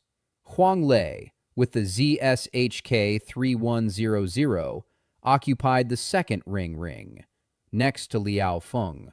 2 consciousnesses, 2 axes. The elite fighter with the ZSHK 2200 occupied the third ring. The rest filled the body of the blade. Layer by layer, the blade was transforming, growing. Not in length, in depth. The metal grew denser, heavier. The lines on the blade multiplied. 29. Each as thin as a strand of hair. Each pulsed with a dark light. The hilt gained an additional layer. The palm guard became double, 10 fingers instead of 5. They gripped the base of the blade as if they were alive. ZSHK 28542. Platinum rating, superior platinum. Liang Wei opened his eyes, raising the blade. Heavy, but his hand didn't tremble. No channel. His gift and his curse. Tao Heizi stood in the corner of the basement. He looked at the blade. His scanner displayed a number. He swallowed hard. 28,542. 3 weeks ago, a cripple without a channel held a rusty nail. Now, he holds an artifact worth more than the entire city of Heishui. Tao Heizi slowly lowered his eyes. He realized that the oath he had taken was not a punishment. It was the best decision of his life. They left the hall before dawn. 20 bodies lay inside. The letter from Clan Chief Liao in Liang Wei's pocket. The blade of the 9 names ZSHK 28542 on his belt. And somewhere in the night, the 1,000 faces. Alive. Wise. Waiting. Liang Wei walked down the dark street of Heishui and counted. The reserve is empty. The blade has been reforged. By the 5th reforging, new material is needed. New enemies. New numbers. He whispered with his lips alone. Soon, the tournament. Soon, Zihao. Soon, the chief. Ahead, the river at night. The black water reflected the stars. Liang Wei did not look at the stars. He looked straight ahead. News of the destruction of the Hall of 1,000 Blades spread throughout the province in 3 days. Merchants passed the news by word of mouth. 20 corpses at headquarters, blood on the walls. No artifacts were touched. Only bodies, only death. The black market was paralyzed. The mercenaries drank in silence and looked over their shoulders. Liang Wei's name had not yet been spoken aloud, but rumors were already circulating. No channel. Apprentice. Excluded. Possesses the platinum. Liang Wei was leading his group southeast, toward the city of Linzhou. There, in 14 days, the preliminary selection for the 9 Forges tournament would begin. Registration open to anyone presenting a gold rank artifact or higher. The blade of the 9 names, ZSHK 28542, platinum. The threshold had been exceeded 30 times. On the 5th day of the journey, Qin Shuang brought news. She went out on reconnaissance missions every morning and returned at night. She knew the trails. She knew the people. She knew how to listen without drawing attention. She said the Liao clan had declared a manhunt, officially, not through mercenaries, through their own patrols. The bounty on Liang Wei's head had been raised to 2,000 gold liang. The portrait had been distributed to every checkpoint in the province. Every patrol squad had received orders to kill him on sight. And one more thing. Liao Zihao had left the capital with personal bodyguards. 20 fighters, average ZSHK of 600. The guard commander has a ZSHK of 2,800. Gold. And Zihao himself, his ZSHK is no longer 380. The family invested. Artifacts, elixirs, intensive training. His new ZSHK is 1,600. Silver. Plus the family artifact. A level 4,000 sword. Gold. Total of 5,600. Zihao, with an overall rating of 5,600, is heading to the preliminary selection in Linzhou, with a stolen name, with bought strength, with 20 bodyguards. Liang Wei listened. His face remained unchanged. He asked only one thing. Where are his mother and sister now? Qin Shuang shook her head. She hadn't been able to find out. The Liang family home is under surveillance. 3 clan agents, 24 hours a day. His mother and sister don't go out, or can't go out. Liang Wei nodded. He clenched the hilt of his sword. The knuckles turned white. Then he let go. Tao Heze walked beside him and remained silent. His left sword had been replaced by the sword of one of the dead fighters from the hall. ZSHK 1200, silver, better than the previous one. The right sword remained the same. ZSHK 1500. Tao Heze's total weapon rating, 6,700. Superior gold. He had grown stronger. Not by his own doing, thanks to the trophies. That's how this world works. The strong take from the dead. They reached Linzhou in 9 days. The city is large, 3 times larger than Heishu. Stone walls, gates with guards, a line at the gates, farmers, blacksmiths, mercenaries, merchants. Everyone gathered for the tournament like moths around a flame. In the square in front of City Hall stood a massive stone pillar, 10 meters tall, smooth. Engraved upon it were the names of the winners of previous tournaments. Over the course of 3,000 years, all from the 9 clans. No outsiders. None. Liang Wei looked at the pillar. He walked past it. Registration took place in the Blacksmith's Guild building. Neutral territory. No clan controls the guild. Formally. In practice, each of the 9 clans has its representatives on the council. But the law of the tournament is older than the clans. Anyone with a gold rank artifact has the right to participate. That is engraved in stone. Literally, on that very column in the square. Liang Wei entered the building, alone, hooded cloak, face in shadow. The blade of the 9 names beneath the cloak. Registration room, a long table. Behind the table, 3 guild officials. In front of the table, a line of 12 people. Each one presents their artifact. The official examines it, notes down the ZSHK, hands over the participant form. Liang Wei joined the line. He waited. In front of him, a young blacksmith from the Bai clan was registering. Northern clan. Icy peaks. White clothes. Haughty face. Artifact. Spear. ZSHK 3200. Gold. The official recorded it. Handed over the form. Next. Liang Wei approached the table, removed his hood. The official looked up, saw a young, scarred face, the torn tunic of an apprentice beneath the cloak, the empty clan seal on the sleeve. Excluded. The clerk frowned. He asked for the name. Liang Wei. Clan. No clan.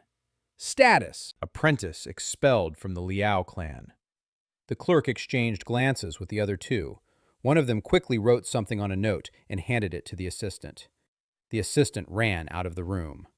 Liang Wei noticed. He showed no reaction. The clerk said that, for registration, a gold rank artifact was required. Liang Wei placed the blade of the 9 names on the table. Blades, black metal, 29 lines, a hilt with 10 fingers. The clerk picked up a scanner. He pointed it at the blade. The crystal flashed. A number appeared. The clerk froze. His hand holding the crystal trembled. He looked at the number. He looked at Liang Wei. Back at the number. He wiped the crystal with his sleeve. He scanned it again. The number didn't change. 28542. The clerk placed the crystal on the table, slowly, carefully, as if the crystal might explode. 2 other clerks leaned forward. They saw the number. One of them stood up and stepped out from behind the desk. He headed for the back door, quickly. The second stayed, but his face went pale. The clerk behind the desk swallowed hard. He said the number was confirmed, that the artifact was platinum level, that it was above the limit, that the registration was approved. His voice trembled. He handed over a tag, a copper disc with a number, 47, the 47th participant in the selection. Liang Wei took the token. He took the sword. He turned and headed for the exit. Behind him, the registration room erupted in whispers. 12 people saw the number. 12 mouths began to speak. By nightfall, all of Linzhou would know. The apprentice struck off the list. No channel. Platinum artifact. 28,542. He walked out toward the square. The sun was blinding. The crowd was restless. Somewhere to the right, street vendors offered skewers of roasted meat. Somewhere to the left, 2 cultivators argued over bets on the tournament. A day like any other. Liang Wei pulled up his hood and headed to the tavern where the others were waiting for him. He stopped halfway there.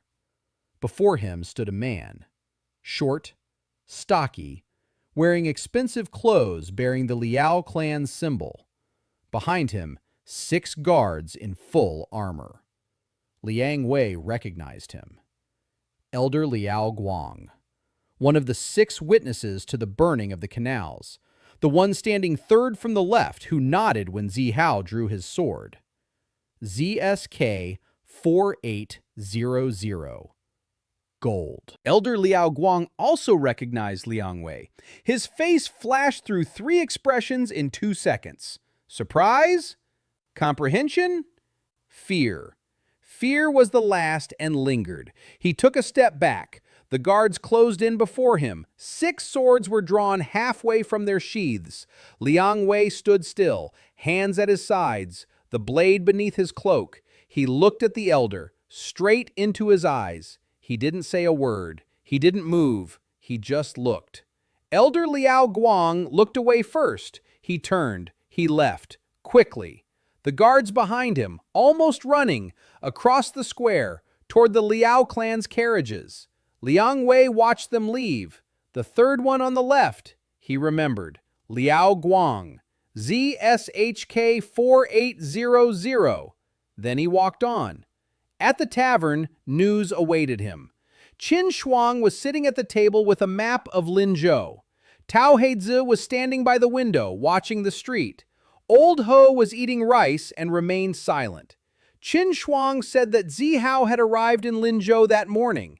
He was staying at the Liao clan's mansion on the north side of the city. With him were 20 guards and 3 elders.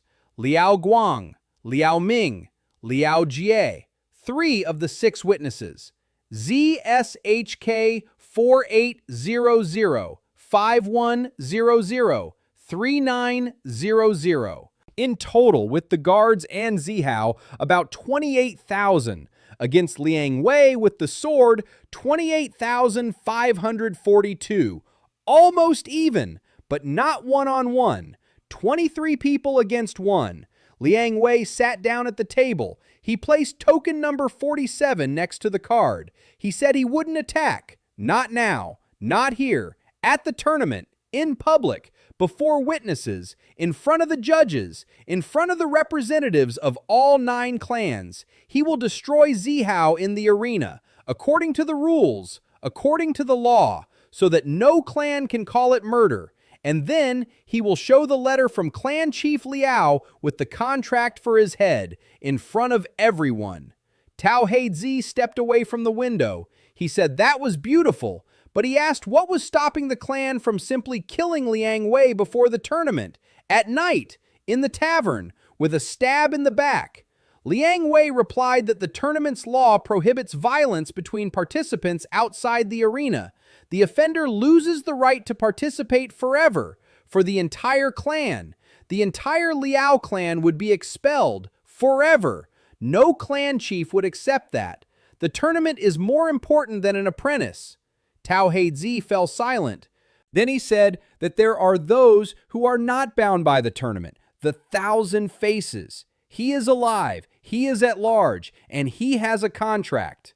Liang Wei nodded. He knew. The 1,000 faces will come. Not at the tournament, before or after, but he will come. We must be prepared for this. At night, Liang Wei lay on a hard mattress in the tavern and listened. The blade of the 9 names rested on his chest. 29 voices whispered, quieter than before. They were settling in, getting used to it. Some were no longer shouting. Some weren't even speaking. They were just breathing inside the metal. Hwangwi whispered lower than all the others, but the words were distinct. She said he would come for her, the 1,000-faced one, that he always comes for his own. Liang Wei opened his eyes in the darkness. A fragment of consciousness within the blade remembers his former commander. It remembers and warns him. He clenched his fist. 29 voices fell silent, all at once, as if a blacksmith had struck the anvil and the metal had settled. ZSHK artifacts in Liang Wei's aura, 28,542. The 10,000 whisper threshold had long been surpassed. The whisper clock is active. Every midnight, the inner forge. Every night, a battle with his own weapons. Liang Wei closed his eyes. Midnight. The forge opened. He stepped inside. The inner forge looked like the Liao clan's workshop. That very one. The same walls, the same workbench, the same cheap clay teapot. Even the half-eaten roll was in its place. His mother had tucked him into her sleeve for good luck. Liang Wei stood in the middle of the room and knew it was a lie. It wasn't a workshop. It was the space inside the blade. The territory of 29 dead. They didn't arrive right away. First, the sound. A metallic hum, as if someone had struck a giant anvil underground. Then, the shadows. They gathered on the walls. They took shape. They took on faces. The first to emerge was the leader of the Gorge Gang, ZSHK 340. He looked the same as when he was alive, shaved head, a scar on his face, but his eyes were different, empty, hungry. He said he wanted to return, that it was cold in the metal, that it was dark. Liang Wei didn't answer. Behind the leader, the others emerged, mercenaries from the gorge, patrol soldiers, Liao Feng with his spear, fighters from the Hall of 1,000 Blades. Hwangwi with 2 wounds on his shoulder and thigh that wouldn't heal. 29 figures in a semicircle, faces in the shadows, eyes into the void. The rules of the inner forge are simple. Fragments of consciousness attack. If Liang Wei wins, the fragment integrates. It becomes part of the blade forever, a silent and obedient part. 1 more % in the production of the next forge. If he loses, the fragment breaks free. The artifact turns against its owner. Death in one sleep. They attacked. All together. No tactics, no formation. A multitude of the dead. But here in the forge, they possessed a strength they lacked in life. This is their territory, their world. Liang Wei had no blade. Within the forge, the weapon is will, nothing more. He raised his hands, not to strike, to forge. He visualized the anvil. It appeared, black, that very one, from the cave, hot, alive, pulsing. The gang leader arrived first. He lunged to attack.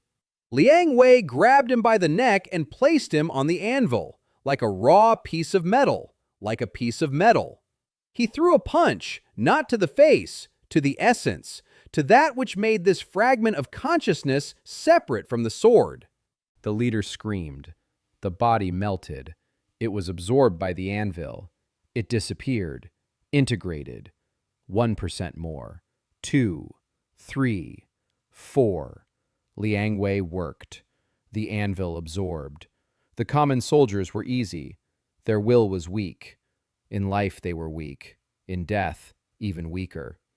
5th, 6th, 7th, 8th, 9th, 10th, 11th, 12th, 13th. The ordinary soldiers were finished. The strong ones remained. Liao Feng, ZSHK 680 in life. Here his strength is proportional. He attacked with the spear. The same one. Ghostly. Liang Wei dodged, grabbed the shaft, broke it, placed Liao Feng on the anvil. Blow. Integration. Heavier. Liao Feng resisted. 3 blows instead of 1, but the result is the same. Elite fighter from ZSHK room 2200. Even heavier. 5 blows. Each one drained his strength. The inner forge fed on the blacksmith's will. The stronger the fragment, the more willpower is needed. Hwangwi, ZSHK 3100. She didn't attack. She stood still, watching. Wounds on her shoulder and thigh oozed ghostly blood. She said she didn't want to fight, that she wanted to talk. Liang Wei stopped. 26 fragments integrated. 3 remained. Hwangwi, and 2 privates hiding behind her. Hwangwi said that the Thousand Faces isn't human, that in 30 years she'd never seen his true face, that he changed bodies, not masks, bodies, that every time she walked into his office, there was someone else standing before her. Height, weight, voice, hands, everything else. She said that once, after a mission, she walked into his office unannounced, without knocking. He was sitting at his desk, no mask, an ordinary face, nothing special.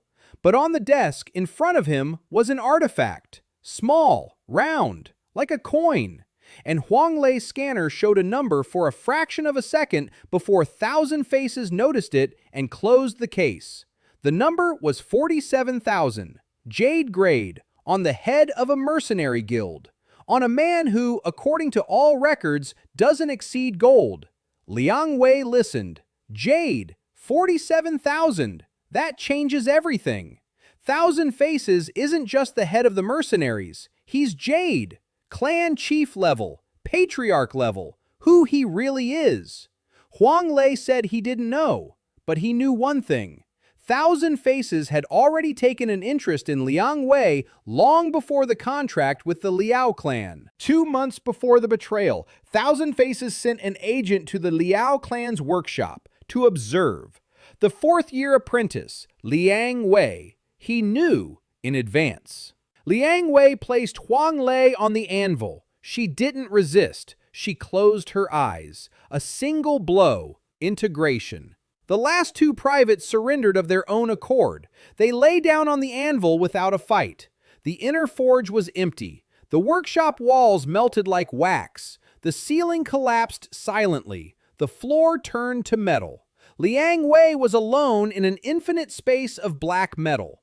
29 integrated fragments. Everything.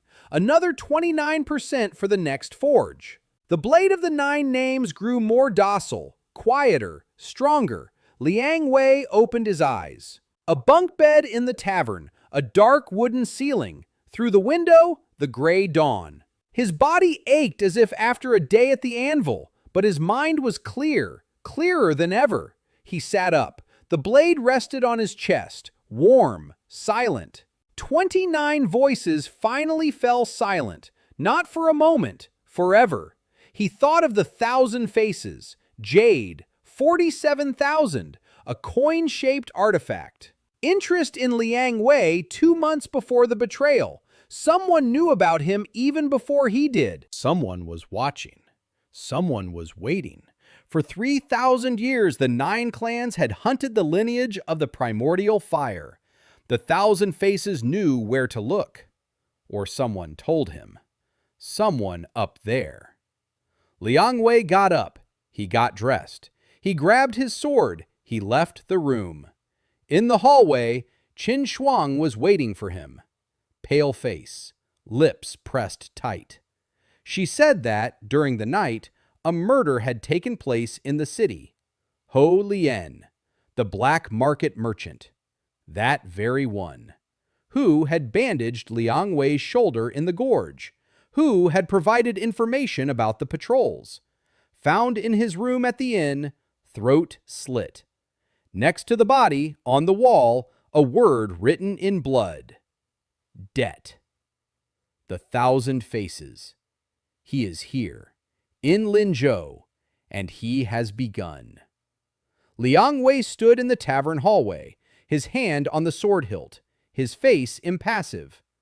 Ho Lien is dead, the first man to help him after his exile. Dead, for having helped. Liang Wei clenched his fist. The fingers of the 10 metal hands on the hilt contracted in response, as if the blade had clenched its fist along with him. He whispered softly, a single name.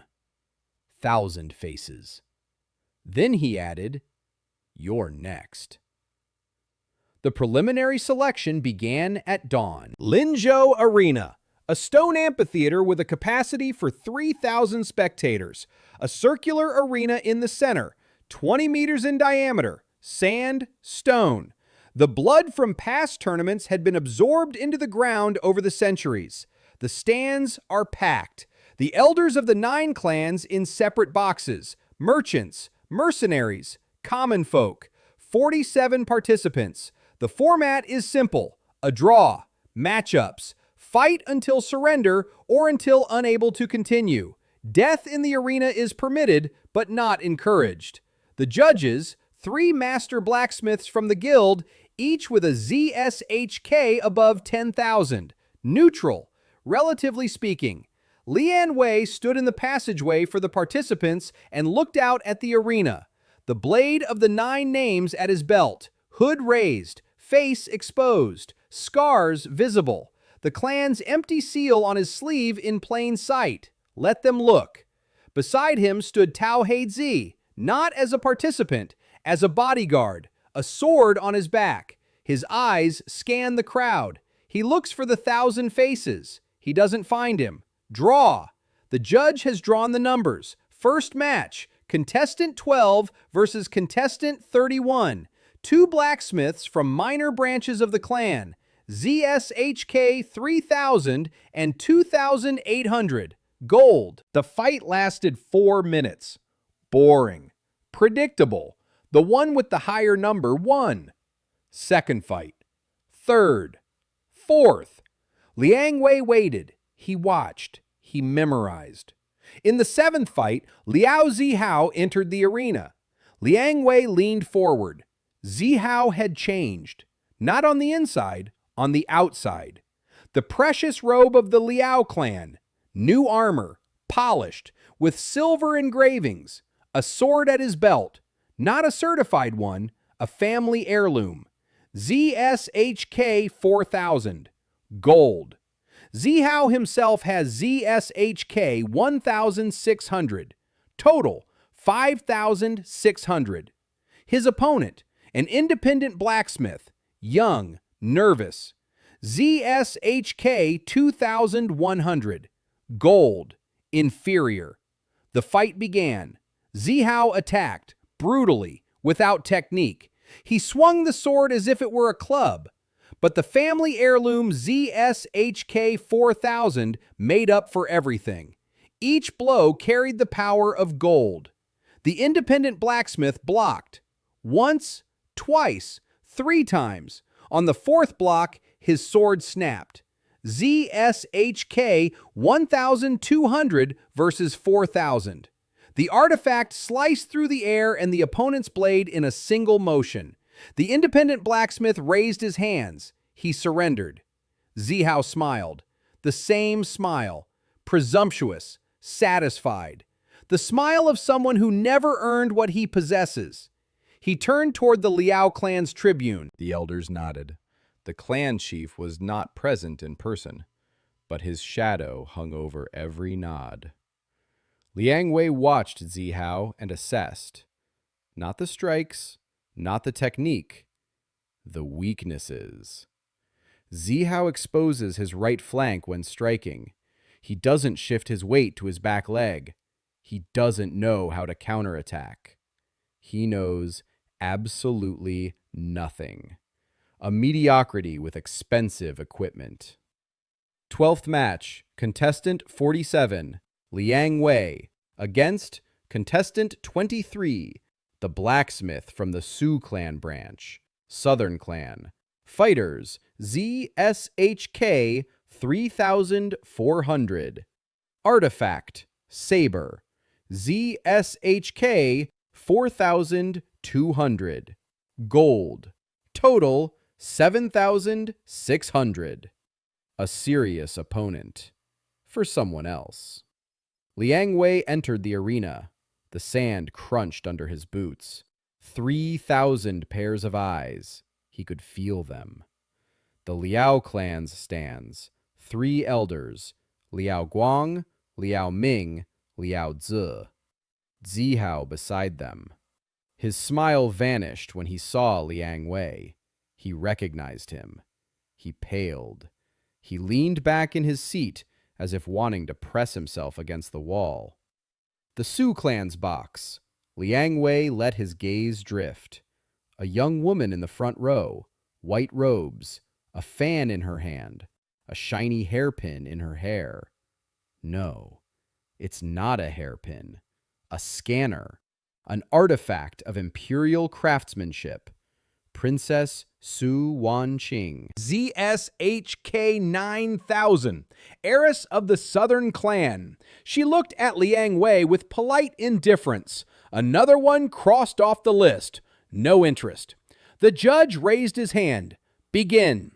The Zhu clan blacksmith attacked first. The saber traced an arc. Fast, beautiful, clean. Southern clan school. Fluid, smooth, dangerous. ZSHK 7,600 total. Gold, above average. Liang Wei drew the blade of the 9 names. The black metal caught the sunlight and did not reflect it. 29 lines on the blade glowed with a dark pulse. 10 fingers on the hilt moved. The stands fell silent. The judge on the left turned on the scanner. He pointed it at the blade. A number appeared. The judge froze. His mouth fell open. The second judge turned. He saw the number on his colleague's scanner. He rose from his chair. The third judge leaned forward. In the Zhu clan's box, Princess Zhu Wanqing raised her fan a little higher. The scanner clip in her hair flashed. The number reflected in her pupils. 28,542. The fan trembled. It didn't fall. At least not yet. The Zhu clan blacksmith was also scanning. His saber had a scanner embedded in the tip. The number flashed before his eyes. He stopped midway. The saber froze in midair. 28,542. Platinum against his 7,600. A difference of nearly 4 times. A deadly difference. His face went through the stages Liang Wei already from experience. Disbelief, verification, horror, acceptance. The Su clan blacksmith lowered his saber. He bowed. He said he surrendered. His voice was firm. He was no coward. He was a mathematician. 7,600 against 28,542 was no fight. It was an execution. The arena fell silent. 3,000 people stared at the apprentice marked with the platinum artifact and could not breathe. Then, someone in the upper tiers let out a scream, and the dam burst. Noise, shouts, whispers that turned into a buzz. Excluded, no channel, platinum, 28,542. That word spread through the stands like wildfire. Liang Wei sheathed his sword. He turned and headed toward the arena exit, without looking back. In the Liao clan's box, Zihao sat, pale as chalk. His hands gripped the arms of the chair. The elder Liao Guang leaned toward him and whispered something. Zihao didn't hear. He stared at Liang Wei's back, at the same apprentice's robe, the same shoulders. But everything had changed. Everything had become different. In the Shu clan's box, Princess Shu Wanqing closed her fan. For the first time all day, she leaned forward. Her eyes followed Liang Wei until he disappeared down the corridor. She turned to her assistant. She gave an order in a low voice. Find out everything. Name, history, clan, origin, artifact, everything. The assistant nodded and disappeared. The selection continued. Liang Wei moved forward without a fight. No opponent stepped forward against him. 3 draws in a row, 3 withdrawals. The participants looked at number 28,542 and bowed. We give up. We give up. We give up. Liang Wei advanced to the final round of the 9 Forges tournament. Zihao advanced as well. He defeated 2 weak opponents with the family sword. ZSK 5,600 against 2,000 and 3,100. No problem. No sweat. No effort. The final bracket draw will take place in 3 days. The tournament itself in a week. In the capital. In 9 Flames Square. Before the Imperial Court. Before everyone. Liang Wei left the amphitheater. The sun was setting behind the walls of Linzhou. The air smelled of autumn and iron. Qin Shuang was waiting at the exit. She said that while Liang Wei was in the arena, a man had gone to their tavern. Short, wearing a mask. He left a small case on the doorstep. Inside, a coin, silver, with an engraving of 1,000 blades on the obverse, and a note, a single sentence. I will be waiting for you after the tournament. The 1,000 faces did not attack, did not interfere. He waited. Why? Liang Wei put the coin in his pocket, next to the letter from the head of the Liao clan. 2 messages, 2 enemies, one ahead in the arena, the second in the shadows, behind him. He walked toward the tavern and thought, in a week, the tournament. In a week, Zihao. In a week, it will all truly begin. The capital greeted them with rain, gray walls, gray sky. Water ran down the stone streets and pooled in the gutters. People walked quickly, heads down, hoods up. No one looked to the sides. Liang Wei looked. He hadn't been in the capital since his exile. 2 months ago, they dragged him across these stones, holding him by the feet. His head slammed against the cobblestones. Blood left a trail. He remembered every stone. 9 Flames Square, the center of the capital, enormous, paved with white marble. 9 stone bowls around the perimeter, in each one a burning flame, all year round. The symbol of the 9 clans. In the center of the square, the arena, larger than the one in Linzhou, 30 meters in diameter, stands for 10,000 people. The imperial box in the northern section, golden roof, carved columns, empty for now. The emperor will arrive on the day of the tournament. The stands of the 9 clans arranged in a semicircle, each with its own symbolism. Liao clan, Bai clan, Shu clan, and 6 more. Everyone is here. Everyone is watching. The registration of the finalists took place this morning. 16 participants. Liang Wei, number 7. Zihao, number 12. The draw is closed. The result will be announced before the first match. Liang Wei wasn't thinking about the draw. He was thinking about something else. That morning, Qin Shuang found the house where Liang Wei's mother and sister lived. A narrow street in the eastern neighborhood, a small courtyard, a wall with a crack, closed windows, 3 clan observers, one at the gate, one on the roof of the neighboring house, one inside. His mother and sister are alive. Qin Shuang saw his mother go out into the courtyard to fetch water. Thin, aged 10 years in 2 months. Her hands were shaking. She went back inside. His sister didn't come out. Liang Wei listened. He nodded. He gripped the hilt of his sword. He let go. Not now. Tomorrow is the tournament. After the tournament, he will take them. Personally. The night before the tournament, Liang Wei couldn't sleep. He was sitting on the tavern's roof. The rain had stopped. The stars shone through the torn clouds. The blade of the 9 names rested on his knees. Silent. 29 integrated consciousnesses. Silent. Obedient. But alive. Liang Wei felt them as a warmth within the metal. Tao Heizi climbed onto the roof. He sat down beside him, in silence. After a minute, he spoke. He said he had discovered something. Through his old contacts in the city, Liao Zihao had received a new artifact, yesterday. It is not the ZSHK 4000 family sword. It's another one. One of the elders gave him a personal artifact, a shield.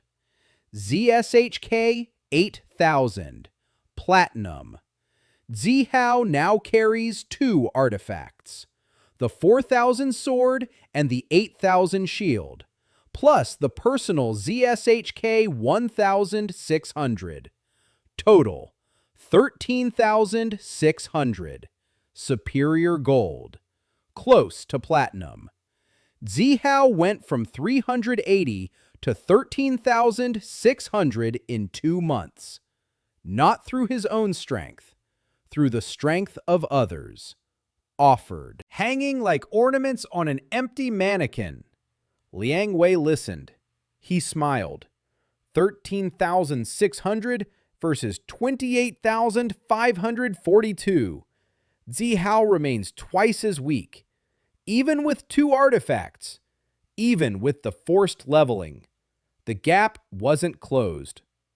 Tao Heizi said that wasn't all. The ZSHK 8000 shield belonged to Elder Liao Guang. That very one, the third from the left. ZSHK 4800.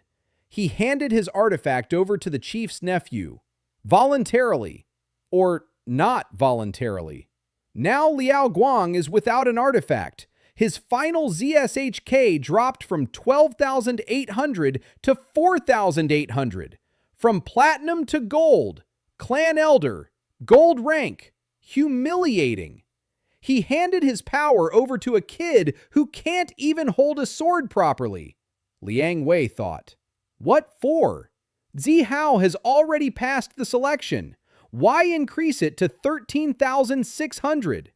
5,600 would be enough for any opponent except Liang Wei. So they know the draw could pit Zihao against Liang Wei. And they're preparing.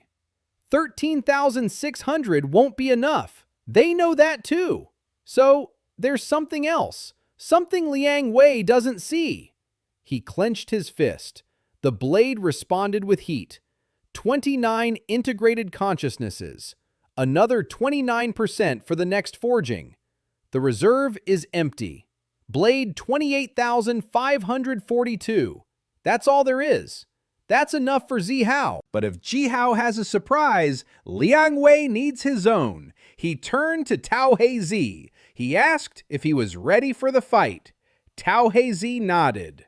2 swords. ZSHK 6,700. Gold. Not a tournament participant, but a bodyguard. He won't be in the arena, but outside of it, he's necessary. In case the Liao clan violates the tournament rules. In case someone decides that the risk of losing their tournament status is worth Liang Wei's death. Dawn, 9 Flames Square, 10,000 spectators. The stands buzzed like a beehive. The imperial box was occupied. The emperor himself was not present. He was represented by the chancellor, old, thin, with lizard-like eyes. ZSHK 22,000, Jade. The clan boxes were full. All 9. All the heads. No, 8 heads. The head of the Liao clan, Zhenhua, was absent. His box was occupied by the elders, Liao Guang, Liao Ming, Liao Jie, without the head. Strange, the head of the clan is missing from the tournament. That hasn't happened in 50 years. Liang Wei observed. He memorized it. He'll think about it later. Now, the arena. The referee stepped into the center. He announced the bracket. 16 participants, 8 first-round matches. First match. Participant 3 versus Participant 11. It's not Liang Wei. It's not Zihao. Second match. Third. Fourth match. Contestant 7 versus Contestant 12. Liang Wei versus Liao Zihao. In the first round, not in the final, right at the start. The arena roared, 10,000 voices. Everyone knew, everyone heard. The rejected apprentice versus the clan's rightful heir. That same sword, that same story. Rumors flew faster than the wind. Liang Wei stood in the aisle and looked toward the arena. Zihao was in the opposite aisle. Their eyes met 30 meters apart.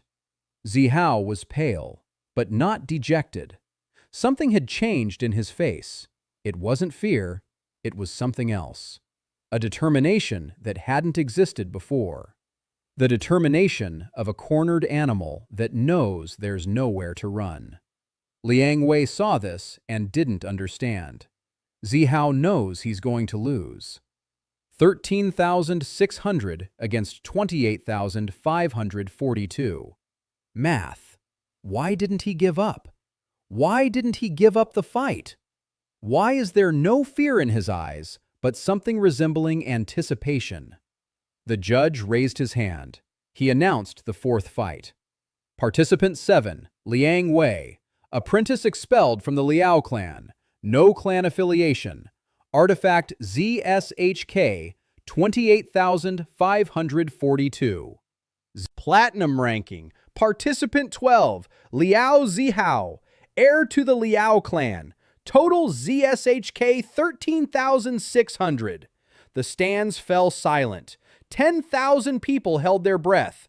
In the Shu clan's box, Princess Shu Wanqing raised her fan to her face. The scanner in her hair is active, eyes unmoving. General He Jin, commander of the Imperial Guard, was seated in a special box. ZSHK 18,000, Jade, veteran of 2 wars. He leaned forward, hands on his knees, attentive. Liang Wei entered the arena. Sand, stone, white marble at the edges. Zihao stepped out to meet him, sword in his right hand, shield in his left. ZSHK 4,000 and 8,000, glinting in the sun, an alien force in his hands. They stopped 5 meters apart. Zihao spoke. He said Liang Wei should have died in the trench, that rats don't enter the arena, that today he would finish what he started. Liang Wei remained silent. He watched. He waited. The referee lowered his hand. Begin! Zihao attacked first. The ZSHK 4,000 sword traced an arc from top to bottom, roughly, untrained, without technique. A butcher's blow, not a fencer's. Liang Wei took a step to the left. The blade sliced through the air and struck the sand. Dust rose. Zihao thrust his shield forward. A shove. ZSHK 8,000. Platinum-level strength behind the silver hand. The shield sliced through the air where, a second ago, Liang Wei had been. Empty. Liang Wei was already to the right. He didn't attack. He stood still. He watched.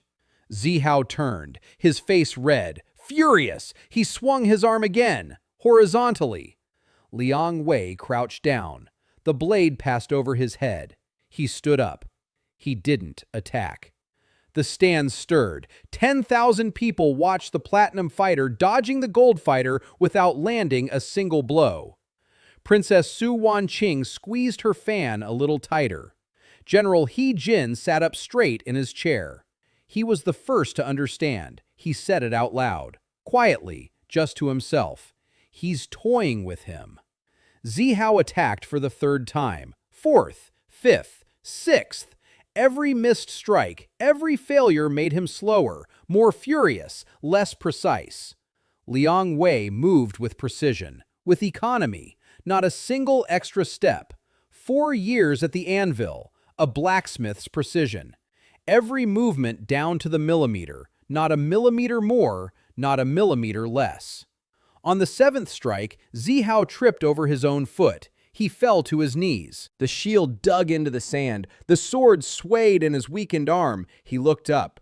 Liang Wei stood before him, the blade of the 9 names still in its sheath. It had not been drawn, not once during the entire fight. The stands gasped. The platinum fighter hadn't drawn his weapon. Humiliation. Absolute. Total. In front of 10,000 people. Zihao stood up. His hands were shaking, not from exhaustion, from rage. He shouted that Liang Wei shouldn't dare, that he was the heir, that he was the blood of the clan, that he would destroy that rat without honor. Liang Wei didn't move. He began to speak, calmly, softly. But the arena was designed in such a way that every word from the ring could be heard all the way to the back row.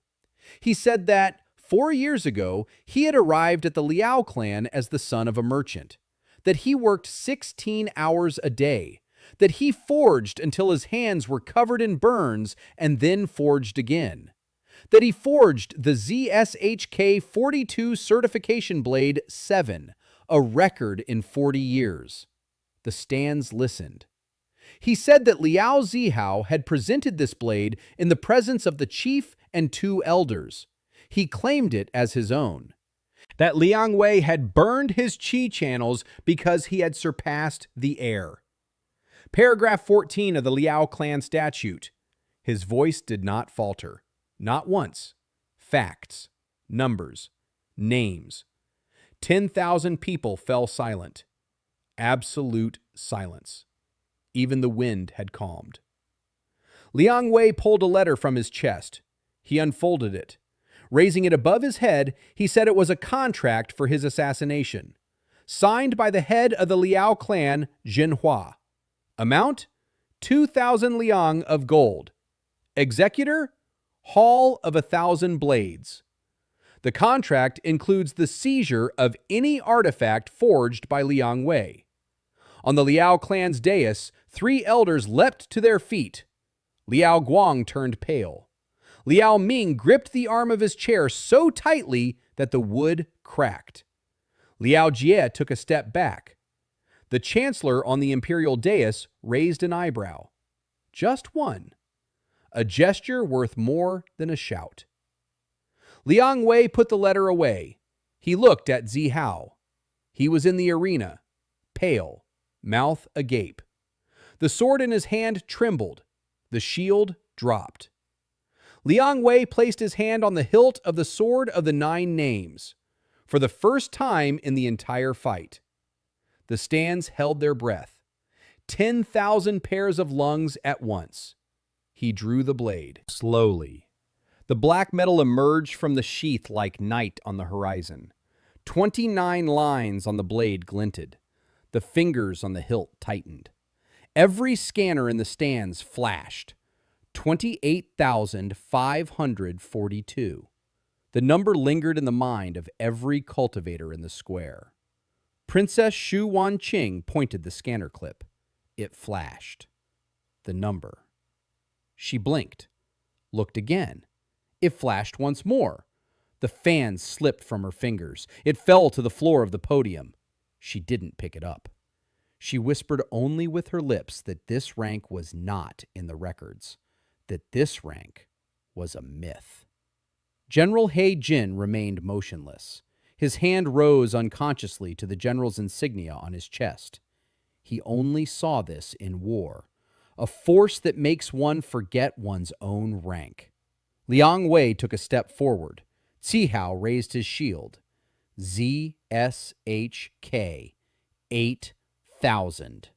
Platinum. Liang Wei attacked. Once. The blade of the 9 names Z28542 met the ZSHK 8,000 shield, a difference of 3.5 times. The shield shattered. It didn't crack. It shattered. Like a clay plate, the fragments of the platinum artifact scattered across the arena. Shiny. Useless. Dead. Zihao's arm, which held the shield, twisted at the elbow. The crack of bones echoed throughout the arena. Zihao screamed. He fell to his knees. The sword fell from his other hand. Liang Wei stood before him, the blade at his throat. The black blade an inch from his skin.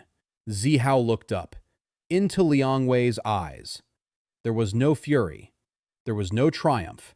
There was no mercy. There was no mercy, no triumph. There was no mercy. There was a number, cold, precise, definitive. Liang Wei spoke, softly. The arena carried every word. He said that paragraph 14 of the Liao clan statute stipulated that the apprentice had no right to surpass the blood heir. He said he agreed. That, therefore, he was no longer the apprentice of the Liao clan. Then he raised his left hand. He placed Zihao's palm against his forehead. The seal glowed. Zihao writhed. He screamed. The scream turned into a hiss. His body began to change. His skin turned gray, then dark, then shiny. Metal. His flesh was turning into metal. Slowly, before the eyes of 10,000 spectators, Liao Zihao melted into nothingness. His ZSHK 1,600. Slow conversion. Maximum. 95%. 1,520 units in the reserve, plus the residual energy from the shield, plus the sword. In total, the reserve received 4,200 units. Zihao's body became entirely metal, a small piece of dark metal in the arena sand. Liang Wei picked it up, clenched it in his fist. The metal melted. It was absorbed by the blade of the 9 names. The 30th line appeared on the blade, thinner than the others, fainter, but it was there. Zihao became part of the blade, forever. The arena fell silent. 10,000 statues. General He-jin slowly removed the general's insignia from his chest. He placed it on his knees, not on the ground, but close to it. The gesture of a warrior who sees what lies beyond his comprehension. In the Bai clan's box, the elder Bai Longsheng, the patriarch, 240 years old, ZSHK 45,000, Jade. He sat motionless. Then he stood up, slowly. His bones creaked. He turned and left, in silence, without saying a word. His assistant ran after him. Bai Longsheng will return to his mountains and write a letter to the council. The 9 clans have come to an end. The 10th has arrived. Liang Wei stood in the center of the arena, wearing the apprentice's robe, with a sword in his hand. All around, fragments of a shield, sand, silence. He looked toward the Liao clan stands. 3 elders stood there, pale, motionless. He said firmly, "I am the 10th clan." His voice was no louder than usual, but everyone heard it. The arena erupted, not with shouts, with something greater, with the sound the world makes when something in it breaks forever. And, in that moment, the sky split open. It wasn't clouds. It wasn't a storm. It was the sky itself, as if someone had cut through the fabric of the world from horizon to horizon. Light poured down from above. It wasn't sunlight. It was green. It was jade, cold. A figure descended from the sky, slowly, like a falling feather. A man wearing a jade mask, metal garments that moved like fabric. Every scanner in the square lit up.